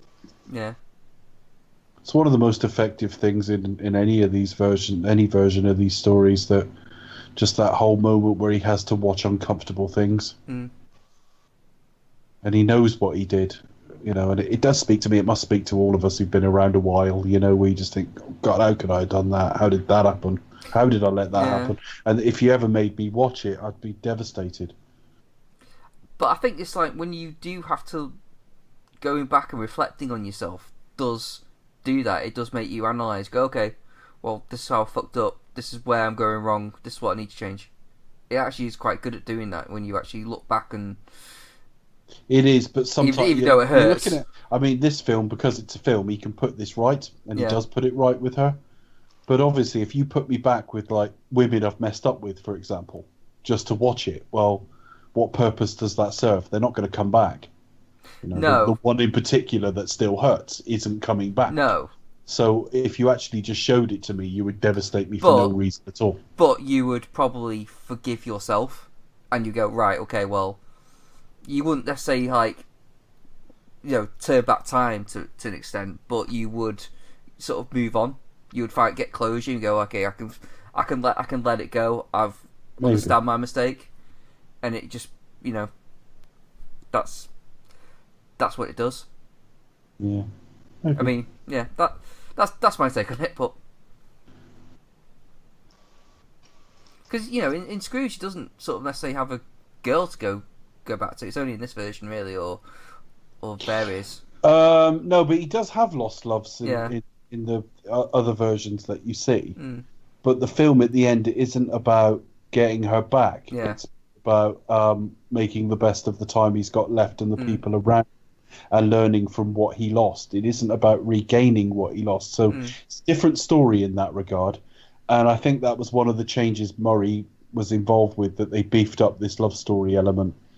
Because again, if it had been more like the traditional stories, there would have been a lot around him losing her. But she wouldn't necessarily have factored into his redemption in the same way. Because it isn't about... We think back to the analogy we've just given. It isn't about me recreating those circumstances with that person. It's about using the lessons of that to move on with who's around now and what's in life now.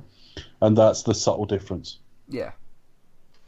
I mean, it works better because he's like a younger guy, so it's not like he's 60. What's that actor called? Which one? One that he's just been talking to and just walked by. Wasn't he in The Love Bug? I don't know. The first Herbie film, Dean Jones, but he's got like a mechanic friend, and I've got a feeling that's him. Gotta look him up. Oh. You'll have seen The Love Bug, Becca, won't you? Oh God, ages ago. Yeah, when I was very little. Because it's great, and you'd love it. It's a classic Disney film. It's the first Herbie film. It is Herbie, definitely. I remember seeing the Lindsay Lohan version in the mid 2000s. I used to work in a video shop, and we'd stick on anything with a U certificate or PG certificate. So yeah, got some cheesy shit. It's Buddy Hackett. Buddy Hackett. Classic film. And he was in The Love Bug. Yeah. Yeah, I've not seen that film for a long, long time. That's kind of a typical bank holiday film as well, like a classic 60s Disney film. Same director as Mary Poppins. Yeah. Temporary Shelter. He also did Bedknobs and Broomsticks. That's the one. That was an interesting film. That was the second film I ever saw at the cinema. Oh, wow. Obviously, it wasn't new then. It was on re-release because it's early 70s. And I So, David, are you that old? No. But I went to see something, and I think we either couldn't get in, or I was talked into by whoever took me, because it was a cousin, a female cousin of about 8 years older than me. So I'd have been about 5 or 4, and she'd have been like 13 or 12 or something like that. And we ended up going to see Bedknobs and Broomsticks, and I'm sure that was the second film I saw after Superman 2.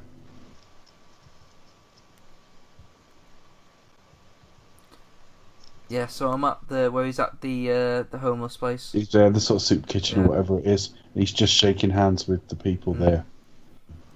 Yeah. That lady who's just pouring a drink into his face always seemed to play cantankerous in a lot of things. I've seen her in other stuff as well. She's Goonies, Throw Mama from the Train, predominantly. Yeah. Throw Mama from the Train, I think, is what I'm thinking of. Yeah, that would be right. Was that a Frank Oz? Or was that Danny DeVito who did that? What, directed Throw Mama from the Train? I think Frank Oz directed it, but I don't know without looking. Yeah. But obviously Danny DeVito was in it. That's a possible fact, folks. Possible fun fact. We're semi-guessing, to be honest with you. Yeah, so he's trying it on basically.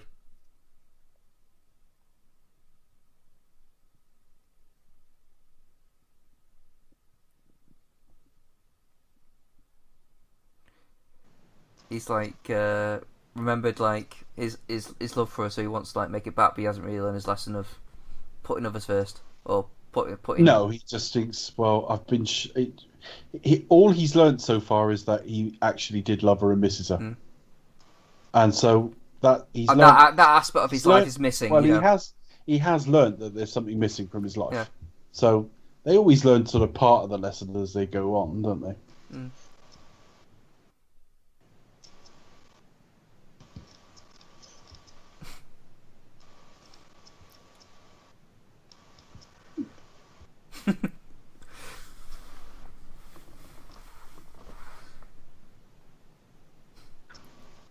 I always think they overdo this in American films, particularly sort of lightish and comedy films. Yeah. Whenever you do see a selection of down and outs, they're always like really over the top selection of characters, aren't they? Yeah. It's a bit like if there's ever a conversation on a subway train, like Crocodile Dundee or Like even larger Coming to than America. life. There's always some real larger than life characters there. Yeah.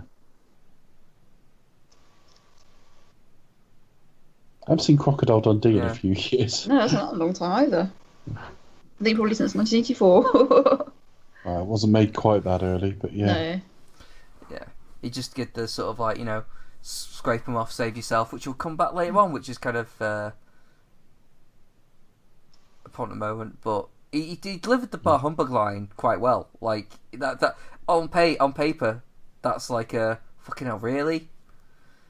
That's going to be like a really big sort of Scrape close them off. in. He's just come to that line now. Yeah. Want to save somebody, save yourself. So you are a good few seconds ahead now. And then we see, after that, you see a bit of Dick. Yeah, we haven't got to that yet. You really need to pause for a second and just wait till. Okay. Oh, should I pause it? No, we're in the right place. Okay. Right, he's just walked out of the soup kitchen now. Okay. If it is a soup kitchen, but you know what I mean. Home, the shelter. Just walking away, and there you'll we've see got. a bit of Dick. There, we're on to the dancers now. Yeah. That's Richard Donner as the guy working on the. It was. And we've now got the cue, Mr. Houseman. So yeah. Ooh. Buddy Hackett would not be the first choice for Ebenezer Scrooge, but No. But I think it's kind of going to be like a bit of a shitty taking it. Really, it's meant to be Dodgy like one. a little bit cheap as well. Mm. Because again, he's worried about profit margins, so none of the sets are that entertaining. And he's got, if that's meant to be Buddy Hackett, then he's a has-been actor. If it's not meant to be Buddy Hackett, then the point still stands. It's probably a has-been actor. Apparently, there's something else that was making it worse. Is all this fake snow was getting into their lungs, and Bill Murray was coughing up blood at one point. Fuck. No, it can be quite poisonous, that kind of stuff, isn't it? If you're exposed to it. Well, I mean, he recovered and stuff, and there's no suggestion there was like asbestos or anything in there. No, but sometimes it can be. I don't think it did any long-term dangerous. damage, but it made a miserable time harder. Yeah, that will probably be part of it. That can't be safe for anyone. It can't be safe, but I've often thought that about sort of fake snow and stuff. You know, I remember back when we reviewed Star Trek 6, and they're on Rura Penthe, or whatever it's called, the prison planet, and it looks like Lux Flakes or something like that. You think, imagine getting that in your throat and lungs, you know? Mm.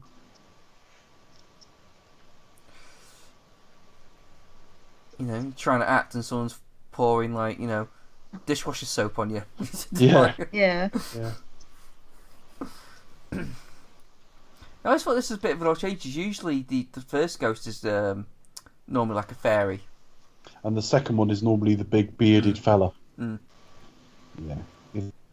It's literally a real man of sin. Now, Carol Kane, a very, very recognisable actress. And you can hear her as well whenever she does it. I know, you really can.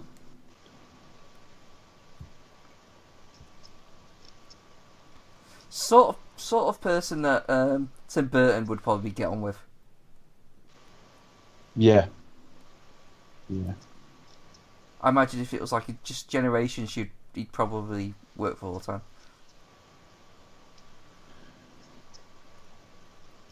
Yeah, so she's kind of like a big, bubbly, squeaky fairy who likes to punch him.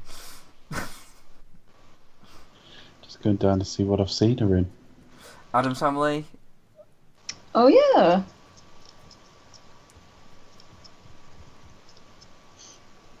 got to go. I'm going back a bit too slowly, to be honest, because I'm still only around the turn of the century.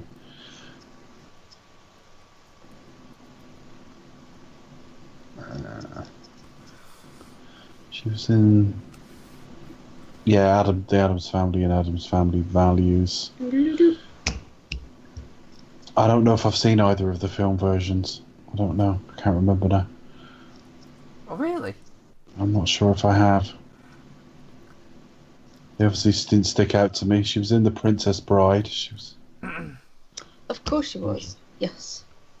She was in an episode of Cheers. I didn't see that one, I don't think. Swiping away with her foot at a chair. The Muppet movie. Dog Day Afternoon. Oh, really? Well, she's been around forever, she has. I've only ever seen that film once, sadly, but it is a classic. Dog Day Afternoon's great. There's a period in the 70s where, like, Pacino just did quality. Yeah. Every time out. For a 3 or 4 year period, you know? Because Serpico's really great as well, and that was around the same time. I don't think I've seen that one. Serpico's based on a true story about a cop who sort of found a load of joined the force all idealistic, saw a load of corruption, and ended up speaking out. Oh. Yeah. Serpico's really terrific. And a lot of these films were like Sidney Lumet as well, who's just an outstanding director. Oh, classic. I like his version of Murder on the Orient Express. Sidney Lumet. Whose name I can't pronounce. Who was it? Who was in his version? Ustinov. Everybody. Was Connery in that Albert one? Finney, Sean Connery, Tony You're Perkins, thinking of the first Richard great Widmark. train robbery, aren't you? No. No, Chris, I meant. Sorry, who's Connery was in it. He was I'm in not both. sure I've seen his version. Is that Ustinov? Is that Peter Ustinov? No, it's Albert Finney. Oh, you did answer that. Sorry, I didn't quite register you answering it. Everybody's in it. Yeah, okay. Well, everybody who was anybody in the 70s. Yeah. No, just because Yeah, I'm I was a big fan able to of watch Christina, big the fan I of was that able film. to watch the new one fresh because I don't think I'd seen the original. I've seen bits and pieces of Poirot over the years, not the TV show, but I must have seen bits of the film.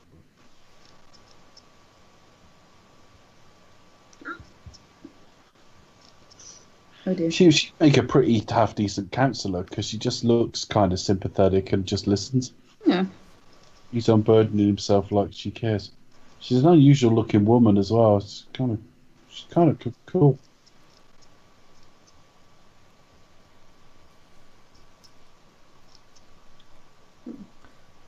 God bless us everyone. Everywhere. Never got on with the Alice. I don't dislike the Alistair Sim version, but I just think there's better. But then I've seen a couple of versions over the years that have been disappointing. I wasn't that in love with Patrick Stewart's take on it. I think the problem is if you keep doing the Christmas Carol, it's just like, well, what can you fucking do? I mean, you can only do There's only so many ways to do it. I mean, you don't do something like this, but even like a modern up to date version, it's like, well, how much is going to be different from Scrooge? So it's like Kelsey Grammer did a version that was really hammy as well. You know, so some good actors have actually not been that good in it. But you're absolutely right. It's probably a story that's been told now. Yeah. And if you're updating in the format, yeah. You're only updating it for like visuals and that. You know, you're remaking it because the 1950s version is Academy ratio and kind of degraded in black and white. You know, the George C. Scott version, like I say, is Academy ratio shot for TV. I think it's got David Warner in that version. I think David Warner's Bob Cratchit. That rings a bell. Yeah, I'm pretty sure he is. I say I like it, but I've only seen it 3 or 4 times in total. Yeah, I'm pretty sure David Warner's in that. I know Edward Woodward is the Ghost of Christmas Present. I think I definitely remember what I was like seeing that on TV around Christmas. Yeah. I just like George C. Scott because he's a bit like Robert Loggia or something. He's just naturally a little bit intimidating. Robert Loggia, directed and written by Robert Loggia, starring Robert Loggia. But and when he turns at the end, he just throw in a few more smiles and he's suddenly transformed, but can play sort of the same guy. Whereas Alistair Sim plays two distinctive cartoons basically. He plays a really cartoon villain, and then he plays a really cartoon, He's like, super enthusiastic boy. he's like dancing all over the place. Yeah. Yeah, I never liked. Kind of like the feel of it, and I've not seen it for a few years, so I'd kind of like to watch it again. So I don't dislike it, but it's not my favourite version. Put it that way. So this is Bill Murray's actual brother. What, the young guy? Yeah. His on-screen brother is his real-life brother. All three of his brothers are in this, apparently. Yeah. It's funny because he looks like a young Bill Hicks or something. Yeah. You know Couldn't place what? it for ages. He What does he look like? If they would take Bill away Hicks. the hard living and make him about 10 years older, Yeah, when he dies, de-age him. it's Bill Hicks, yeah. I'm just looking for the character. Hang on a minute. That's some epic jewellery set there. Giant horse brooch and massive earrings. And talking obviously of Frasier, that was Wendy Malick there, who obviously ended up with the character ended up married to Frasier's dad in the show. That's a classic show. I saw like a handful of episodes of Cheers, but then I was a massive Frasier fan as well. Cheers is good. It's different. Oh, though, and I definitely, think Frasier's definitely. better, but Cheers is great. Yeah, Cheers definitely a seminal show. Frasier joins in the third season, and that's it's quite funny as well. Joel Murray. Yeah, no, Cheers it definitely is like certainly very groundbreaking. It was odd to sort of think. I mean, maybe it wasn't at the time, but to sort of think back like Frasier would be the spin-off. Yeah, but It of all the wasn't the characters, obvious it's a spin-off. choice. Yeah. You know, but again, sometimes the obvious idea isn't the right one, No. because it's fairly obvious to do a spin-off with Joey from Friends, for example. Everyone thought it would be Norm, but then everyone said, well, unless you move him to a different town, Norm's going to be in the bar anyway, and if you move him to a different town, he'd be in a bar there. Yeah. Yeah, I suppose it's Frasier very was similar. quite an inspired choice, but his Cheers incarnation, until the very end of the show, he wasn't very warm as a character at all. And he warmed up quite a bit near the end because like Lilith cheated on him and things like that. So he got closer to the incarnation we knew in Frasier.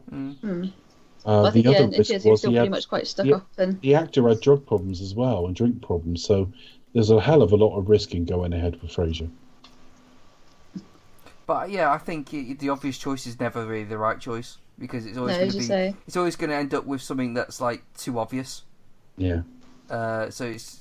I think you're going to have to sort of go with like the. Like And they always maybe go French for- should have they always done go for the really Gunther. big characters as well. They should have gone for Gunther. Well, they always go because I mean the first spin-off of Cheers was actually the Tortellis. There was a spin-off with like her ex-husband character Nick and all the rest of it, and that's just too loud and too broad. This is horrible. I've always found this horrible. Oh, when he finds him, yeah. Finds him frozen, and he's smiling as well, which is even worse. It's. There was a warmth to the man's soul. And oh yeah, it's terrible. Yeah, sorry, that's Michael J. Pollard. I think I put that towards the driver. It wasn't. This is Herman, Michael J. Pollard, where the Michael J. Fox got the idea of Michael J. As a I really, this is one of the sort of the reactions that really stick with me. It's the kind of almost like he feels guilt. Yeah. He feels also, and then he kind of gets defensive about it. It's like saying, "You idiot." Why When it didn't kind you of- stay when it kind of- there? yeah. Well, okay, you're not responsible for that. He didn't, but you were telling Claire to get rid of these people. Well, she didn't because you don't have that much influence over her, and she's nicer than you. But actually, this is the logical outcome of what you actually wanted. I think it's possibly part a defensive mechanism of like him suddenly caring for someone else. Like he sees someone. Well, that who, hurt him. Yeah. He saw that and it hurt him. Yeah. And your natural inclination is, you've caused me pain. Yeah. This is your fault. You've caused me pain. And in fact, we shouldn't even be here like this because you should have done this, that, and the other. Yeah. Yeah. So I've always liked that kind of.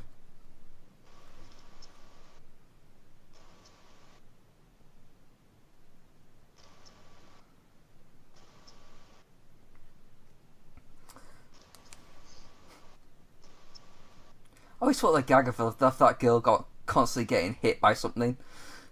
It's not actually that really funny. broad.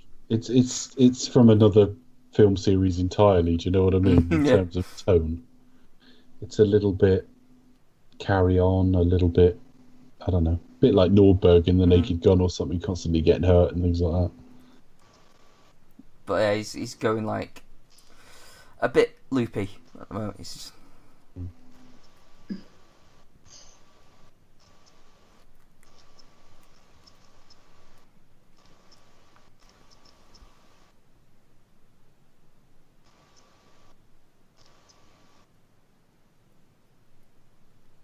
There you go. Yes, they waste no time with this now because it's rattling on towards the end. No, it's rattling on. We got half an hour left, including credits. In fact, less than, but 28 and a half, including credits. It's a very tight film, but then this type of film needs to be. It's one of the, for all the stuff I have enjoyed post sort of Anchorman and the sort of Judd Apatow era of films and stuff like that.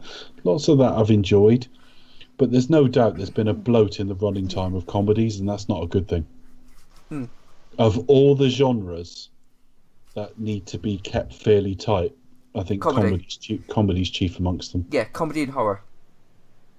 And horror, yeah. I think sometimes they're never great at 2 hours and 10 minutes. I think, but I think when you add a bit more drama element to it, you can probably maybe add another 15 or whatever. Because depends on what it is. Yeah, because there's more to it. If it's not like a full-on comedy, then. But I mean, go and compare, and it isn't just this. There were other factors. But go and look at the running time of Anchorman, then go and look at the running time of Anchorman 2. Yeah. And the quality is almost, inverse. Well, it's Judd Apatow. He can't make a film. He can't. It's all over the place. He can't do a comedy that's under 2 hours. I mean, for fuck's sake. He struggles. Mind you, I think they're Adam McKay. But yeah, it's that kind of... It's the same sensibility. I mean, stuff like Knocked Up and so on, they were too long. I think partly that is like, let's ad-lib everything, let's do everything on the spot, and they think, I can't leave that out, because that was gold. Yeah. Yeah, but what does it cut together with? Yeah. And especially... It's got to be difficult, though. Especially now... you don't really know what you're making. Especially now, it's like, okay, well, why not you just make, DVD extras, just like have all the cut stuff, it's not for nothing, because people can enjoy it. I mean, there's like an hour's footage of Spinal Tap that's just as gold. And it doesn't ruin the film at all because I could watch it afterwards. It is difficult though because whole subplots end up getting lost and whole story things get lost and they don't even really know what they're making when they're on set. They are kind of riffing. Cutting that together must be a nightmare. But I would just think as a golden rule, if you're about to put in a cut of a film that's got a very slapstick comedic tone and it's 2 hours and 10 minutes, you are wildly too long. Yeah, I would kind of agree as well. Probably an hour and a half tops, but 2 hours, 10 minutes. We're not talking about Some Like It Hot or something. Yeah. I'm talking about a specific tone of... Yeah, if it was going to be a certain... Fairly adult, fairly slapstick. If you're full-on comedy, 90 minutes, no more than 90 minutes. Yeah. But I think there's an Anchorman art might to be it. about 140, 1 hour 40 or something. But yeah, you're looking around there. The Naked Gun films are, because they're just a collection of laughs, they're 80 minutes a lot of the time, 75 I think by the later ones. And that'll do. That does the job. It's fine. Anchorman: The Legend of Ron Burgundy is 94 minutes. Yeah. And Ron Burgundy? And they had enough material to make it a completely different film from this. Well, yeah, so. the Wake Up Ron Burgundy. So it's got different plot points in it. It's got different ideas. Yeah. It plays up Champ Kind being in love with him. Yeah. Really plays it up more than in the sort of sequel and the original film, but it's really ladles it on.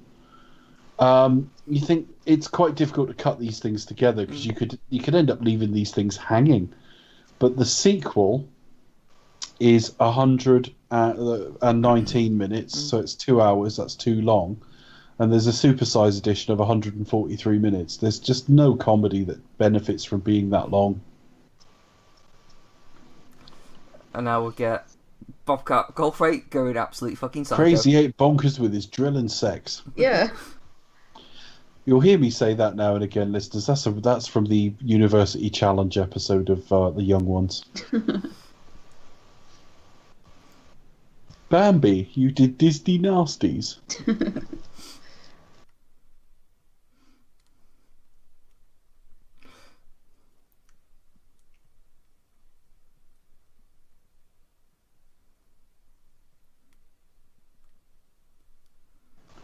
I always think there's an inherent sort of critique of almost American society in these films as well. Oh, of course. You know, that there's relatively little help for the impoverished, and actually there's very little help for those with mental health issues if you just don't have the money. This guy's completely fucking lost it. Yeah, and there's just no support for him. And with the easy availability of guns, actually the natural upshot of this is someone gets shot. You know what I mean? That's always the way it goes, isn't it? But, well, it obviously varies from state to state, but, you know, very often guns are more easily to come by than the mental health support, which is very sad. It looks like a giant bed bug or something. It does, isn't it? Oh, yeah. Jesus. I think this is the most terrifying ghost of all. I love It always is, our team do that. Oh, of course. I mean, as early as Mickey's Christmas Carol, the third one was kind of unsettling to a very young child. No, and only a little bit. This goes into like Videodrome style traumatic. I remember the Videodrome's a good shout, actually. The C. Scott one was a bit more because it's just like lots of black males and really. Hmm.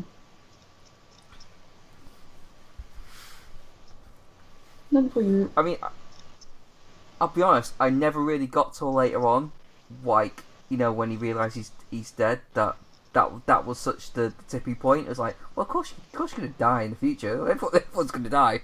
Nobody's gonna change that. But I kind of get it. Fact it's a bit earlier than it should be, and no one gives a shit. Yeah, but I think it's the it's the fact that how you're remembered, like. It's like, okay, well, keep this up. Everyone, no one's gonna really give a shit that you're like that you're dead, and this is what happened, and this is what will happen if you don't do anything. And even if it is pointing out the obvious, it's like you've probably forgotten in this pursuit of money that we're all going to end up in the same fucking place. Yeah. I've always found this unsettling, but then I think I find really heavy makeup unsettling. Full yeah, stop. The makeup is quite heavy here for sure. But you know what I think's really well delivered when he just says that was a really lousy thing to do, and it's not done. It's just it's done really sincerely, really just like it's just like real. It just the look of like the one person who I love. But I know that I completely destroyed. You know, they're normally fairly plausible because you think, well, in an era of no welfare state, when this was obviously written, the original story, if Bob Cratchit loses his job or doesn't get properly paid, he can't look after his family enough, they can't eat enough, Tiny Tim's health is precarious, he might end up dead. Everyone hates Scrooge anyway, he's not being mourned, and he ends up a miser in a grave. Yeah, all of those things I understand. I've never quite bought that there's a version of the future where Claire ends up like that. No, that's a bit of a strange one, isn't it? But it is unsettling to see her all made up in this horrible, cold environment. Well, it's kind of like, you know, Christmas yet to come. That's almost nightmare-inducing. That's almost worse than showing me any kind of body horror or something. Yeah, that is quite terrifying. Showing me somebody with that emptier soul is kind of unsettling. Yeah, I think that's probably more unsettling than the Videodrome style stuff. I think it's done over the top anyway to reflect the nightmare anyway. There's, you know, with the way the corridors are just not right and they kind of they go narrow or they go like down. You know, it's not.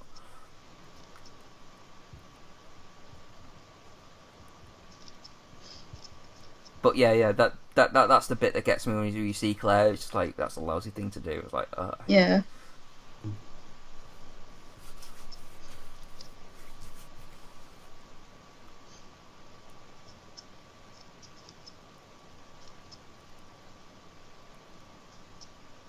Then you get the bit where he actually does go to hell in the book. So yeah, he's only just seen his name. and where we are. He's just seen his name on the side of the box, and now the flames have licked higher. Yeah, and you see he actually gives a shit about, you know, his brother and that. He's like, oh, hey, it's... yeah, apparently Dickens, when he wrote this story, it was in sort of like a weekly installments thing. It was for like, I don't want to say it was like a weekly. Yeah, I thought it was in a selection of short stories. So it's not a long story. So he wrote it on the go. It was literally just like, oh shit.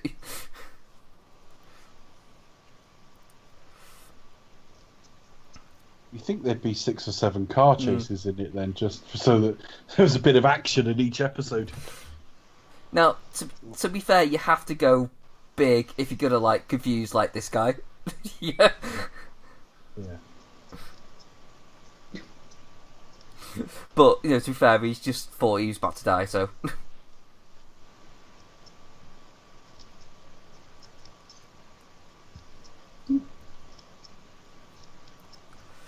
So yeah, I really like this. I really like when he. I like the difference how he's always like start talking to the audience at the end, as if like, you know, it's still theatre. Yeah. Yeah. You at the back was talking through the whole thing.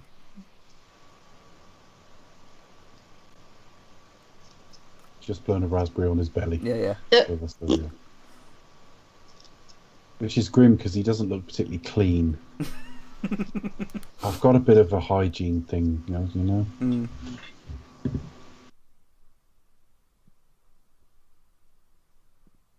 Yeah, it's understandable. He'd probably stink as well, I'd imagine. Yeah.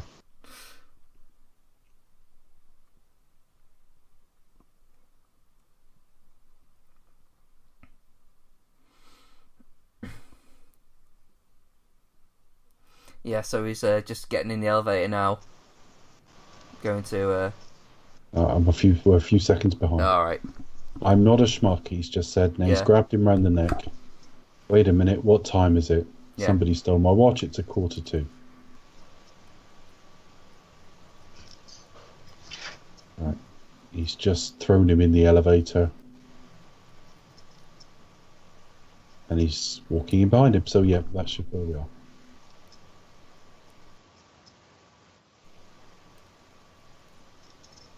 That does look naff, doesn't it? That's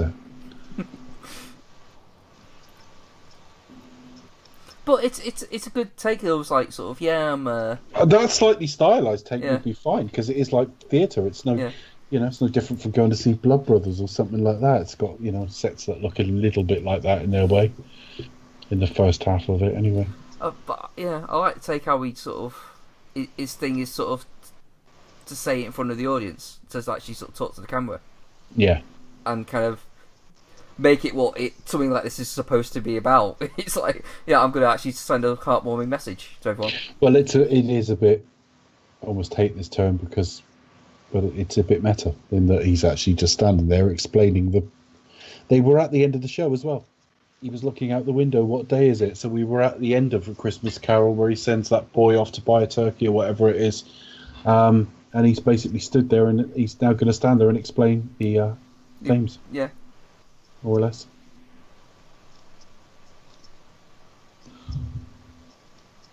Got Robert Mitchum there. About to fire him. About to referee the snooker. Yep. Polish his balls. I beat me to it. He's got her there to polish them for him.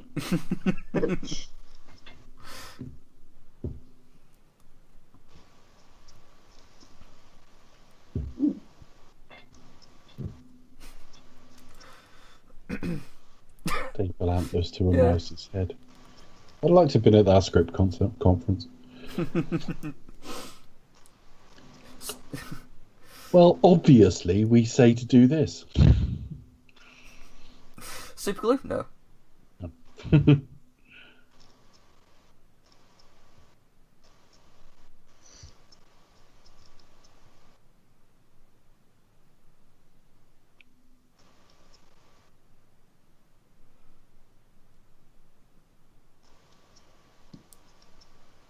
Yeah, and gives the confession and talks to his brother. Yeah.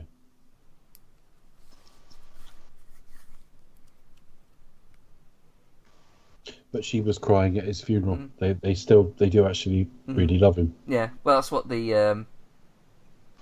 But then it's a bit more understandable when it's understandable when it's a Bill Murray character rather than an Alistair Sim character. Yeah. The Scrooge we normally meet is actually unbearable to be around. This guy's cruel and nasty, but he's kind of funny and charming still as well. So in small doses, you'd probably enjoy him. But small doses, when he's not picking on you. I imagine, given that like they're related, and also you see that when he's with Claire, that there's a good man in there. That's what they see. There's a playfulness and a fun to him still. Yeah. Which is like obviously an awful lot of this film is around him in the workplace, where he is a pig. But you're right. You're right. You do see the transition, and you do see like, okay, well, that's the same guy, but still the same guy, but just drop the douchiness. But it was only something I was thinking about earlier today, as obviously I knew we were recording this tonight. I was like, what is the difference? Is it my favourite version of A Christmas Carol, so to speak, in inverted commas? Probably not. But as an interpretation, I just like the fact that we can change, but we don't always transform. We're better versions of ourselves or worse versions of ourselves. We're not suddenly unrecognisable as the same person. Yeah. And that's normally the problem with Scrooge. And he's normally unbearable before and unbearable after, because you've normally got the Alistair Sim version was a horrible man and unbearable to be around. And at the end, he's unbelievably over the top and really he's like Tigger. To be around as well. Yeah, it's like, for fuck's sake, I don't want to be around him either. Or you could hang around with Bill Murray, who hires women with their tits sort of slightly hanging out for dance numbers. You think there's far more entertainment to be had there. And all the champagne for, like, Christmas party and that now. Yeah. And says something positive while he used to be a douche, yeah.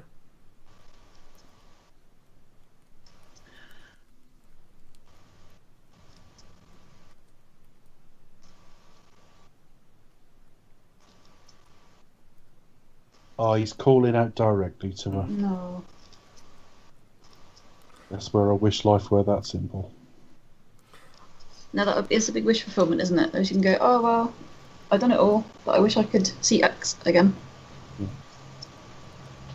Basically, I need to set up I need to become an awful lot more charming, do a bit of weight, and then buy my own television network.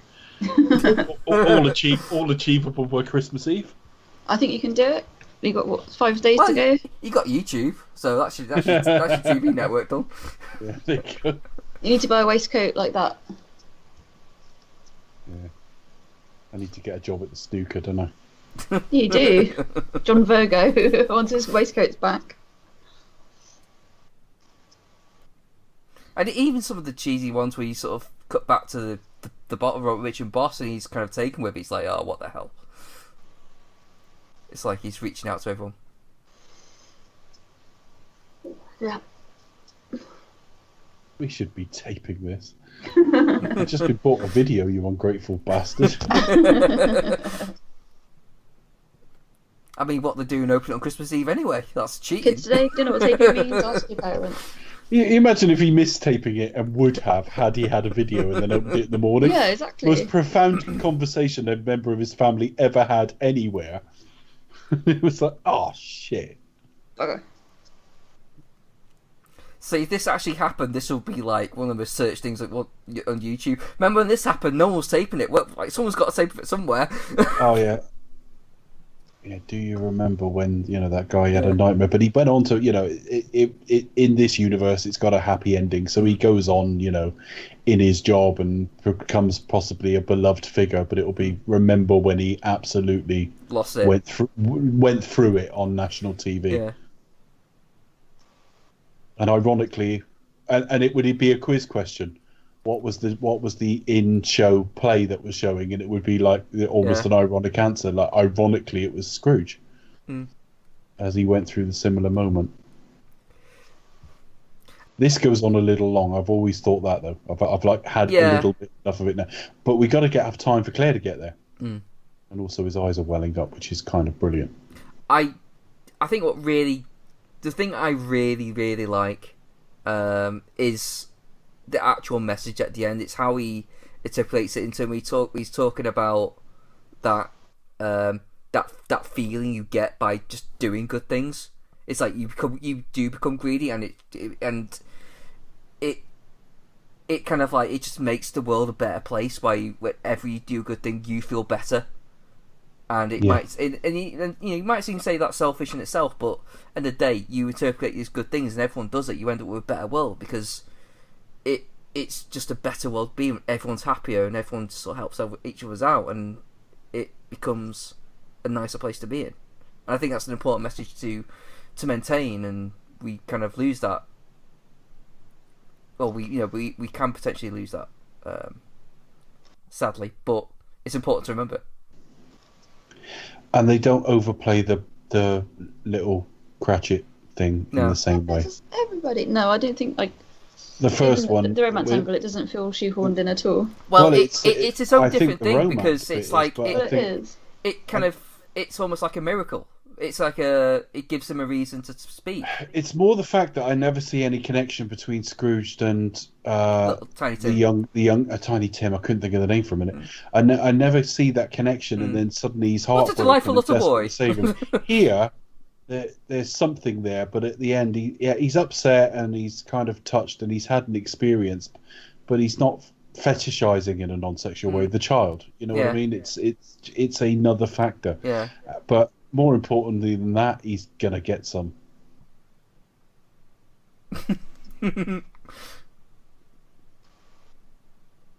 Yeah, I think how it works out. It's not the fact that it's a big thing to him personally, but it's like the first step. Like, I've already done something good.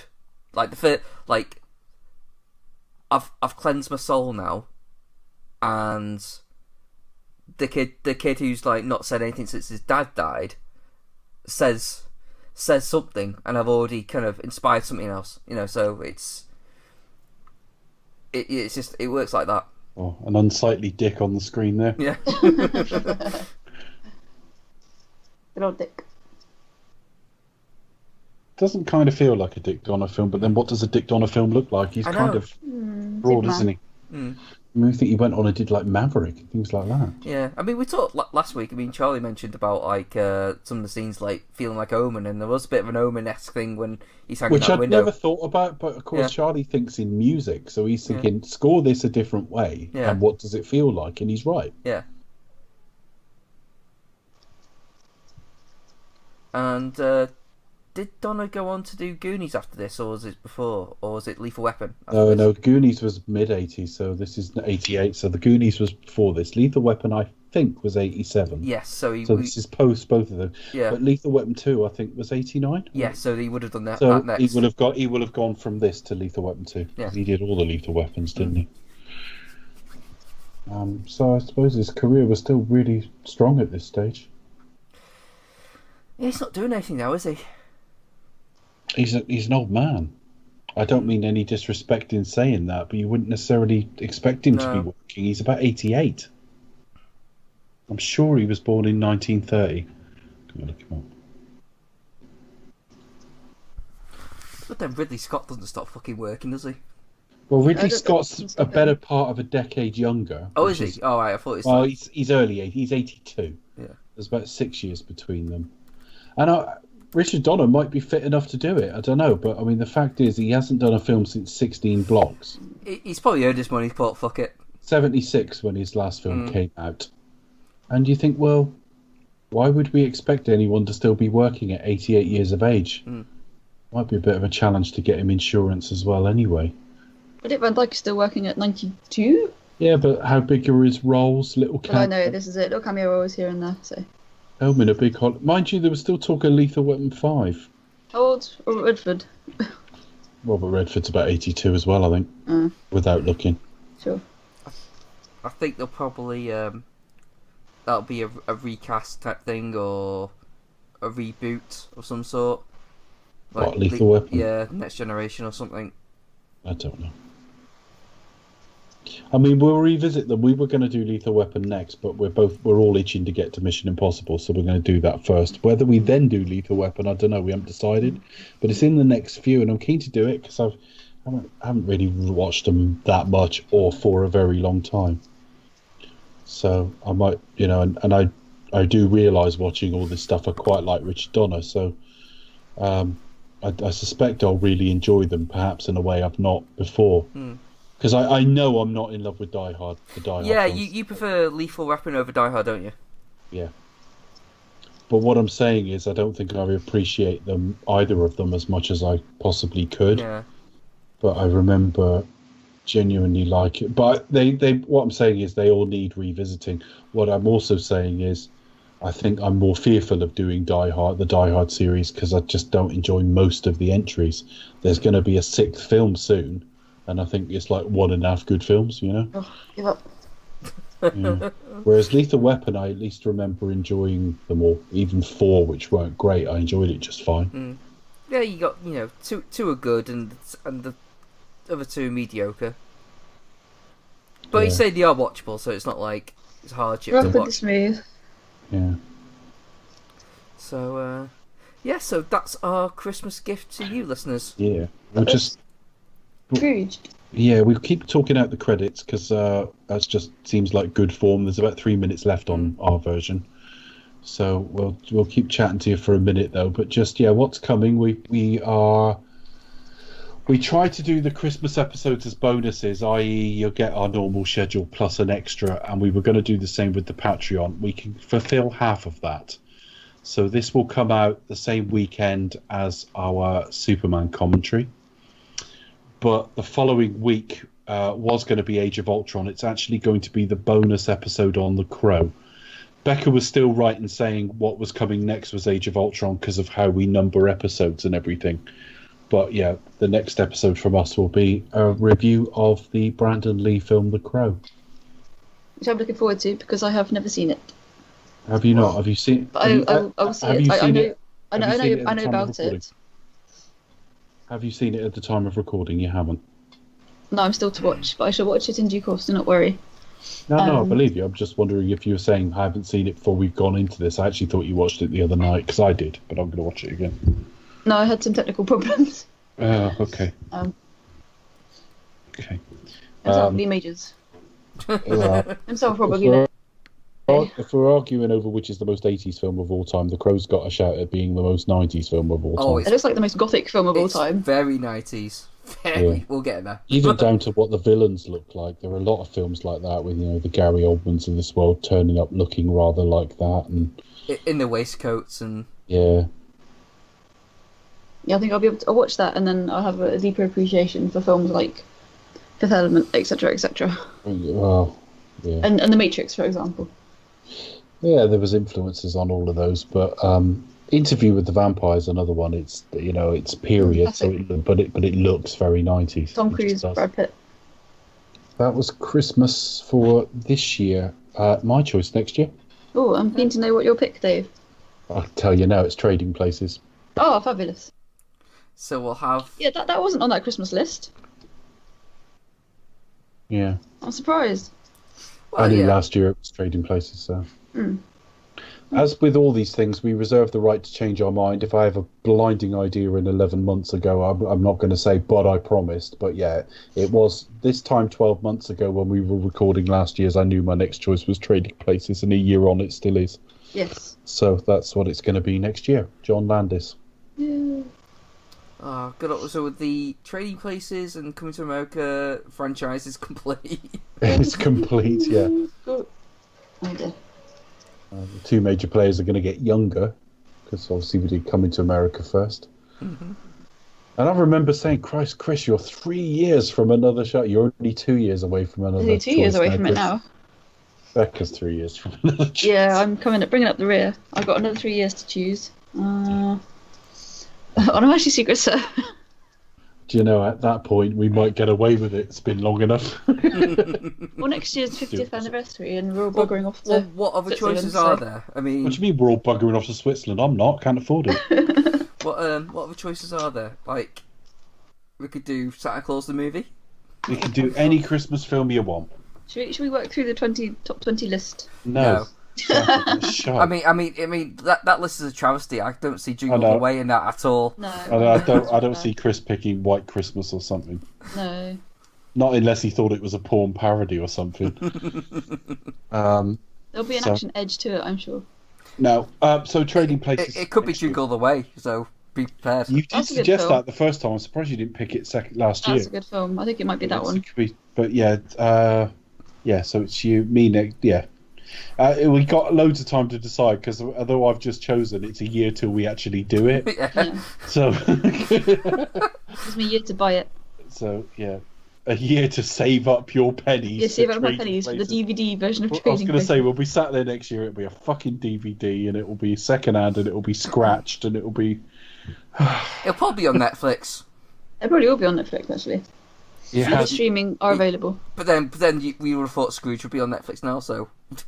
Well, it was last year. Yeah. These things do come and go, and Trading Places has been on there before, but it's not at the moment. Coming to America went off like Netflix and arrived on like Amazon Prime the following week or something. Yeah. Went between the two, so. Anyway, with all the preamble, this has probably been a long enough show. Just from me, I would just like to say Merry Christmas to you all. Glad we were able to make this a bonus rather than an instead of edition. So hope you enjoy this and Superman, our double dicking of our audience. A double dicking just for you at Christmas. Merry Christmas. I can't think of a better message now. I think we'll stop it there. Good night, folks. Merry Christmas, folks. Merry Christmas. Bye.